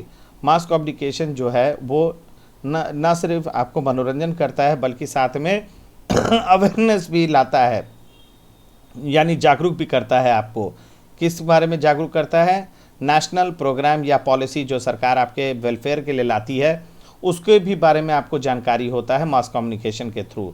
जैसे रेडियो है, टेलीविज़न है, न्यूज़पेपर है, मैगज़ीन है, बुक्स हैं, फिल्म्स हैं, है ना। ऑल इंडिया रेडियो है, जिसे हम आकाशवाणी बोलते हैं, वो ब्रॉडकास्ट किया जाता है, जिस पर वैरायटी ऑफ प्रोग्राम्स नेशनल, राष्ट्र के लेवल पर, नेशनल लेवल पर, क्षेत्र रीजनल लेवल पर, स्टेट लेवल पर, या लोकल लैंग्वेज में, यानी क्षेत्र में क्षेत्रीय आधार पर, स्थानीय भाषा में, है ना। आपको वेरियस कैटेगरी, अलग अलग तरह के लोगों के लिए, है ना, spread over different part of the country, यानी पूरे भारत भर में इसे फैलाया जाता है। तो देख रहे हैं, इन माध्यमों के सहायता से आपको लोगों में अवेयरनेस क्रिएट किया जाता है। नेशनल लेवल पर आपको ब्रॉडकास्ट किया जा सकता है, या आपको लोकल लेवल पर, रीजनल लेवल पर ब्रॉडकास्ट किया जाता है, और लोकल लैंग्वेज का इस्तेमाल किया जाता है ताकि स्थानीय उससे कनेक्ट हो सके, उनको जानकारी हो सके। दूरदर्शन ये एक नेशनल टेलीविज़न चैनल हुआ करता है, अब तो खैर केबल आ चुका है, बहुत सारे चैनल्स आ गए हैं, लेकिन अभी भी ऑफिशियल जो भारत सरकार का जो चैनल है वो दूरदर्शन ही है। वो लार्जेस्ट टेरेस्ट्रियल नेटवर्क हुआ करता है पूरे वर्ल्ड में, क्योंकि इतना बड़ा पॉपुलेशन है, तो ऑब्वियस है कि पूरे कंट्री वर्ल्ड में सबसे ज़्यादा आपको जो नेटवर्क है आपको टीवी चैनल का, वो जो दूरदर्शन है, वो आपको नेशनल टेलीविज़न चैनल, वो लार्जेस्ट टेरेस्ट्रियल नेटवर्क है पूरे वर्ल्ड में। मतलब चूँकि पॉपुलेशन इंडिया में उतना बड़ा रहता है, चूँकि इंडिया इतना मेहनती है, इसी वजह से इतना पॉपुलेशन बनाया, तो वो देखता है, इसी कारण से वो लार्जेस्ट टेलीविज़न चैनल हो गया। अच्छा, ये ब्रॉडकास्ट करते हैं बहुत सारे प्रोग्राम, इंटरटेनमेंट से रिलेटेड, एजुकेशन से रिलेटेड, स्पोर्ट्स से रिलेटेड, है ना, और हर एज ग्रुप के लिए अलग अलग तरह के कार्यक्रम को, प्रोग्राम्स को दिखाते हैं दूरदर्शन पर, है ना। India publishes a large number of newspaper and periodicals annually. There are different type of depending upon their periodicity. India में बहुत सारे न्यूज़पेपर छापे जाते हैं, पीरियोडिकल्स छापे जाते हैं, सालों भर छपते हैं। अच्छा, ये जो छपते हैं दुनिया भर के न्यूज़पेपर और पीरियोडिकल्स, ये डिफरेंट टाइप के पीरियोडिसिटी अपॉन देयर पीरियोडिसिटी, यानी अपने समय के अनुसार ये अलग अलग छपते हैं। तो ये मंथली भी हो सकता है, वीकली भी हो सकता है, पीरियोडिसिटी जैसा भी हो, है ना। तो ये छपते हैं हमारे यहाँ दुनिया भर के न्यूज़पेपर और पीरियोडिकल्स। तो ये मंथली, वीकली जैसा भी, क्वार्टरली जैसा भी हो, तो ये डिपेंड करता है ना। तो ये बहुत सारे हैं न्यूज़पेपर पब्लिश होते हैं 100 लैंग्वेजेस और डायलेक्ट्स में, स्थानीय बोलियों में, है ना। ये छपते हैं, ये 100 ही नहीं तो ये तो अब तो और ज़्यादा ही हो गए हैं, लेकिन उस समय के डेटा के अनुसार 100 लैंग्वेज जो लिखा है उसको आपको कोट करना है अपने आंसर में। अच्छा, did you know that the largest number of newspaper publish in the country are in Hindi, followed by, देखो हिंदी में छपने वाला, हिंदी भाषा में सबसे ज़्यादा न्यूज़पेपर छपता है भारत में, उसके बाद इंग्लिश है, उर्दू है ना। Largest producer of feature films in the world, आपको भारत में जो बॉलीवुड इंडस्ट्री है उसमें हिंदी फिल्म इंडस्ट्री जो है वो पूरी दुनिया में हॉलीवुड से भी ज़्यादा आपको हमारे यहाँ फिल्में बनती हैं, है ना। शॉर्ट फिल्म बनती है, वीडियो फीचर फिल्म्स बनते हैं, वीडियो शॉर्ट फिल्म्स बनते हैं, है ना। अच्छा, CBFC है, central board of film certification authority होता है कि सर्टिफाई करने के लिए कि इंडियन फिल्म्स और फॉरेन फिल्म्स को सर्टिफिकेशन आपको CBFC देता है, ठीक है। वो उस पर मैनेज करता है कि किसको कौन सा सर्टिफिकेट जारी किया जाए, किस तरह से उसका संचालन होना चाहिए, पूरा मैनेज करता है, ठीक है। तो ये आपका हमने देखा इस पैरा में कि न्यूज़पेपर है, आपका फिल्म इंडस्ट्री है, आपको पीरियोडिकल्स है, तो ये सब भी आपका कम्युनिकेशन के लिए बहुत इंपॉर्टेंट है। ठीक, नेक्स्ट चलते हैं international trade. The exchange of goods among people state and countries is refer to as trade. तो ट्रेड क्या है? एक्सचेंज ऑफ गुड्स है, यानी वस्तुओं का विनिमय, यानी वस्तुओं का जो एक्सचेंज करते हैं, पैसे के नाम पर हो सकता है, बार्टर सिस्टम के नाम पर, लोगों में जो वस्तुओं का एक्सचेंज होता है, या राज्यों के बीच में वस्तुओं का चेंज होता है, या कंट्रीज़ में जो ये व्यापार जो एक्सचेंज होता है आपका गुड्स का, इसे ही हम ट्रेड व्यवसाय बोलते हैं, व्यापार। The market is the place where such exchanges take place. तो बाजार, मार्केट ही वो जगह होता है जहाँ पे ऐसे एक्सचेंजेस, है ना, बेचा खरीदा जाता है, तो वो जगह होता है जहाँ पे ऐसे एक्सचेंज हमें होते दिखते हैं। Trade between two countries is called international trade. अगर व्यवसाय दो कंट्रीज़ के बीच में हो रही हो तो उसे हम इंटरनेशनल ट्रेड कहते हैं। It may take place through sea, air और land route, while local trade is carried in cities, town और विलेजेस, है ना। State level trade is carried between 2 और मोर स्टेट। तो देखो, अगर ये ट्रेड हो सकता है, व्यवसाय हो सकता है सी रूट के माध्यम से, एयर रूट के माध्यम से, लैंड रूट के माध्यम से। लोकल ट्रेड जब हम कहते हैं तो वो हो सकता है कि सिटीज़ में हो, टाउन्स में हो, या विलेजेस में हो, है ना। तो इसे हम लोकल ट्रेड कहते हैं, स्थानीय व्यापार कहते हैं, ठीक है। जब हम स्टेट लेवल ट्रेड कहते हैं, वहाँ पे 2 या 2 से ज़्यादा स्टेट आपस में ट्रेड कर रहे हो तो वो स्टेट लेवल ट्रेड होता है। Advancement of international trade off a country is an index of its economic prosperity. It is therefore considered the economic barometer for a country. तो बैरोमीटर क्या होता है? नापा जाता है एटमॉस्फेरिक प्रेशर। लेकिन अब जब हम इकोनॉमिक बैरोमीटर अगर हम कह रहे हैं तो आर्थिक संपन्नता हम नापते हैं किसी देश का कैसे?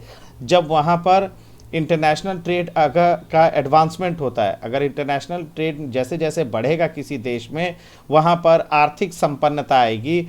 ये आर्थिक संपन्नता से हमें पता चलता है उस देश का आर्थिक हालात क्या है, यानी इकोनॉमिक बैरोमीटर, आर्थिक व्यवस्था क्या है, अर्थव्यवस्था किस तरह का है उस देश का, यह आर्थिक संपन्नता से पता चलता है। और आर्थिक संपन्नता कैसा आएगा? जब इंटरनेशनल ट्रेड उस देश का बढ़ेगा, है ना। As the resources are space bound, no country can survive without international trade. Export and import are the component of trade. जैसा कि आप जानते हैं कि जो रिसोर्सेज, संसाधन है, वो स्पेस बाउंड है, मतलब वो बंधा हुआ है ना, वो जगह से बंधा हुआ है, स्पेस बाउंड, यानी कुछ रिसोर्सेज कुछ जगह पे मिलते ही है, दूसरे रिसोर्सेज कुछ जगह पे मिलते हैं, तीसरी कुछ जगह पर, तो ये जगह जगह पे मिलते हैं। तो कोई कंट्री ऐसी नहीं है, कोई कंट्री सरवाइव नहीं कर सकती है without international trade. International trade किए बगैर कोई भी देश आप सस्टेन नहीं कर सकता, क्योंकि हर तरह का रिसोर्सेज एक कंट्री में मौजूद नहीं है।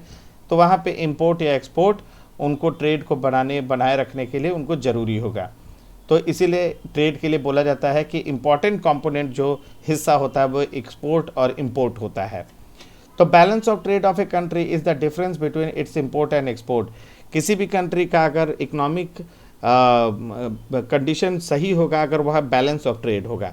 बैलेंस ऑफ बीओटी क्या होता है कि इंपोर्ट और एक्सपोर्ट अगर बैलेंस करेंगे तो ही जा कर के आपका देश सही पाथ पर रन करेगा, इकोनॉमिकली साउंड होगा। अगर बैलेंस ऑफ ट्रेड गड़बड़ होगा, यानी इंपोर्ट खूब करा रहे हैं, एक्सपोर्ट खूब कम कर रहे हैं, तो आपके देश से मनी बाहर जा रहा है, समझिएगा। और अगर एक्सपोर्ट बहुत कर रहे हैं और इंपोर्ट कम कर रहे हैं तो आप और आर्थिक प्रगति की तरफ जा रहे हैं, बेनिफिट होगा आपको। तो when the value of export exceeds, देखिए यही चीज़ लिखा है, the value of import, it is called a favourable balance of trade, क्योंकि अच्छा खासा पैसा आएगा, ठीक है ना। एक्सपोर्ट ज़्यादा, इंपोर्ट कम। और लेकिन इसके विरोध में ऑन द कंट्री, उलट इसके, अगर वैल्यू ऑफ इंपोर्ट एक्सीड करता है वैल्यू एक्सपोर्ट के, तो यहाँ पर अनफेवरेबल बैलेंस ऑफ ट्रेड होगा, क्योंकि आपके देश से बहुत सारे रिसोर्सेज बाहर जा रहे हैं, आपको खरीदना पड़ रहा है, आपके हाथ से पैसा निकलता जाएगा। India has trade relation with all the major trading blocks and all geographical regions of the world. India का ट्रेड रिलेशन है, व्यवसाय सारे ट्रेडिंग ब्लॉक से है, जितने भी बड़े बड़े अंतर्राष्ट्रीय इंटरनेशनल ब्लॉक से संगठन हैं उनके साथ है। यहाँ तक कि जितने भौगोलिक क्षेत्र हैं पूरे दुनिया भर में, यानी देश, कंट्रीज़, उनके साथ इंडिया का ट्रेड रिलेशन है। द कमोडिटीज़ यानी वस्तु एक्सपोर्ट किया जाता है इंडिया से दूसरे देशों को, वो है इंक्लूडिंग जेम्स, वो चमकीले पत्थर वगैरह होते हैं, jewellery, chemical related product, agriculture, allied product यानी और भी सहयोगी जो वस्तुएं हैं। इसके अलावा और भी चीज़ें, सॉफ्टवेयर वगैरह है, बहुत सारी चीज़ें हैं जो कि इंडिया से आपको एक्सपोर्ट किए जाते हैं। अच्छा, इसके बाद देखते हैं हाँ, द कमोडिटीज़ इम्पोर्टेड। अच्छा, जो वस्तुएं भारत में इंपोर्ट कराए जाते हैं दूसरे देशों से पैसे दे करके, पेट्रोलियम का तो इतना बड़ा हिस्सा है कि पूछिए मत। पेट्रोलियम, क्रूड और प्रोडक्ट्स हैं, क्रूड प्रोडक्ट्स हैं, है ना, पेट्रोलियम, क्रूड और प्रोडक्ट इससे रिलेटेड जो हैं, फिर जेम्स हैं, ज्वेलरीज हैं, केमिकल हैं, रिलेटेड प्रोडक्ट्स हैं, बेस मेटल हैं, कई तरह के मेटल्स हैं, इलेक्ट्रॉनिक आइटम्स हैं, मशीनरी, एग्रीकल्चर और एलाइड प्रोडक्ट्स, एग्रीकल्चर उससे जुड़े हुए प्रोडक्ट्स हैं, है ना। ये इंपोर्ट करता है इंडिया बाहर से। इंडिया इमर्ज किया है एज ए सॉफ्टवेयर जायंट के तौर पर इंटरनेशनल लेवल पर, और उससे ज़बरदस्त उसकी अर्निंग आती है और फॉरेन एक्सचेंज उससे बढ़ा है इंडिया का, है ना।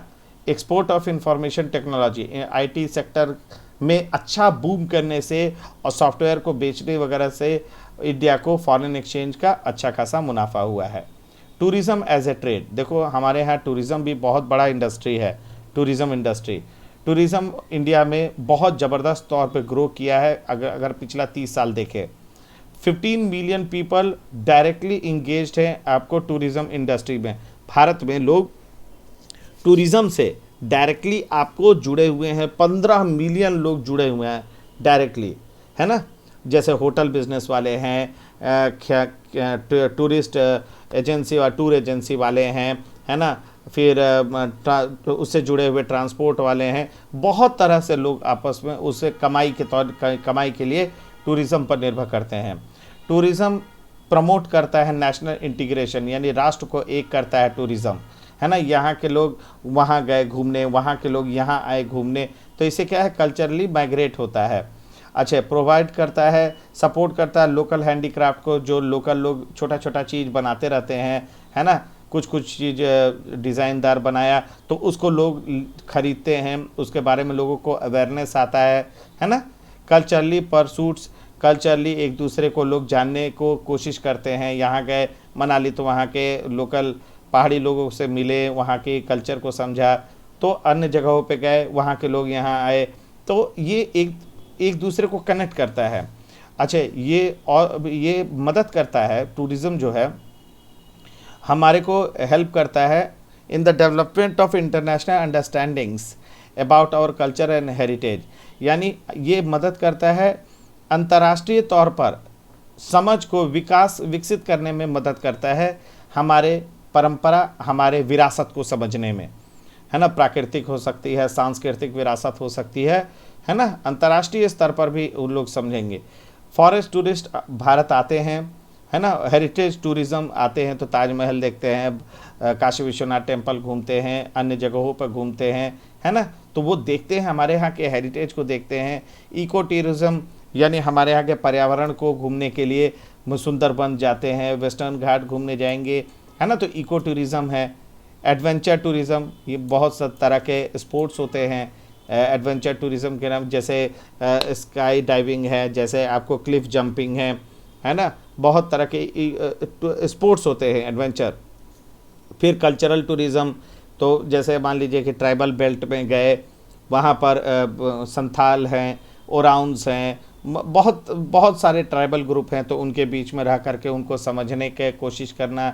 मेडिकल टूरिज़्म, चूँकि भारत बहुत सस्ता आपको यहाँ पर आपको चिकित्सा मिलता है, मेडिकली आपको बहुत सस्ता पड़ता है, तो भारत के आसपास के देश के जो लोग हैं उनके यहाँ चूँकि वैसा इंफ्रास्ट्रक्चर नहीं है, तो वो इंडिया आते हैं, अपने मरीजों को लेकर के यहाँ पर इलाज करवाते हैं और उसके बाद अपने मरीज को लेकर के जाते हैं। तो मेडिकल टूरिज़्म भी है।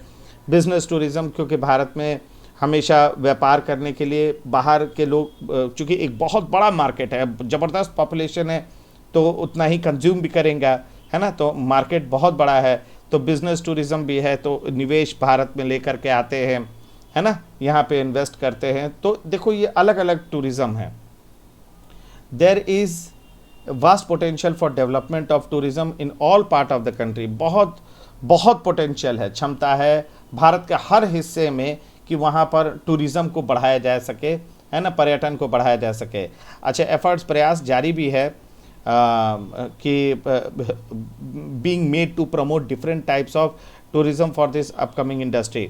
तो प्रयास जारी भी है कि हर अलग अलग तरह का जो टूरिज़्म है, जैसे adventure tourism, cultural tourism, spiritual tourism, medical tourism, business tourism, जिस तरह का भी टूरिज़्म हो उसको और बेहतरीन किया जा सके, उसको और डेवलप किया जा सके हर पॉसिबल वे से, ताकि इस इंडस्ट्री से जुड़े हुए लोगों का जो डिपेंडेंसी है उसको भी ठीक किया जा सके, उनके इनकम को ठीक किया जा सके, उससे सरकार को भी टैक्स मिले, बेनिफिट मिले, है ना, तो और लोगों का रोज़गार बढ़े। तो ये आपका कोशिश किया जाता है। देखो बुलंद होती जा रही मेडिकल टूरिज़्म क्षेत्र, ये कुछ जो पेपर के कटिंग्स देखो ये आपको दिया हुआ है।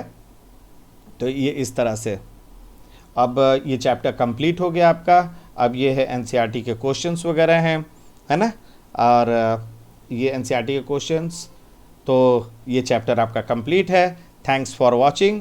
आप लोग का बहुत बहुत आभार कि आप लोगों ने पूरे धैर्यपूर्वक आपने इस पूरे वीडियो लेक्चर को देखा। कहीं भी स्किप नहीं करना, वीडियो लंबी है तो उसको एपिसोड वाइज देख लेना, लेकिन जिस तरीके से मैंने बताया है पढ़ने के लिए, अगर आपने पढ़ लिया हो तो आप 100% सिक्योर करेंगे मार्क्स। ये मेरा गारंटी है, मैं बता रहा हूँ, ये मेरा गारंटी है कि आप 100% सिक्योर करेंगे मार्क्स। तो जो भी भाई बहन, इष्ट मित्र, दोस्त, यार प्यार जो भी होंगे उनको आप ये दे सकते हैं, वीडियो दे सकते हैं। फिर से छोटा सा रिक्वेस्ट है, मेरे युवान एडू सर्व जो यूट्यूब चैनल है, छोटा सा बस आपसे मांग है कि आप इसे प्लीज़ शेयर करिए, सब्सक्राइब करिए, सबको प्लीज़ इसको पहुंचाने मेरी मदद करिए और मदद करिए। हम लोग गरीबों की, हम लोग आर्थिक जिनको ज़रूरत है उनकी हम लोग मदद कर सके। तो ये आपसे हाथ जोड़ के रिक्वेस्ट है और फिर मिलेंगे एक नए टॉपिक के साथ, और तब तक के लिए स्वस्थ रहिए, मस्त रहिए। आपका दोस्त और होस्ट नागेश श्रीवास्तव फिर आपसे अलग टॉपिक पर आपके सामने फिर से पेश होंगे, ठीक है। तब तक के लिए भारत माता की जय, जय हिंद, वंदे मातरम। फिर मुलाकात होगी एक अगले टॉपिक के साथ।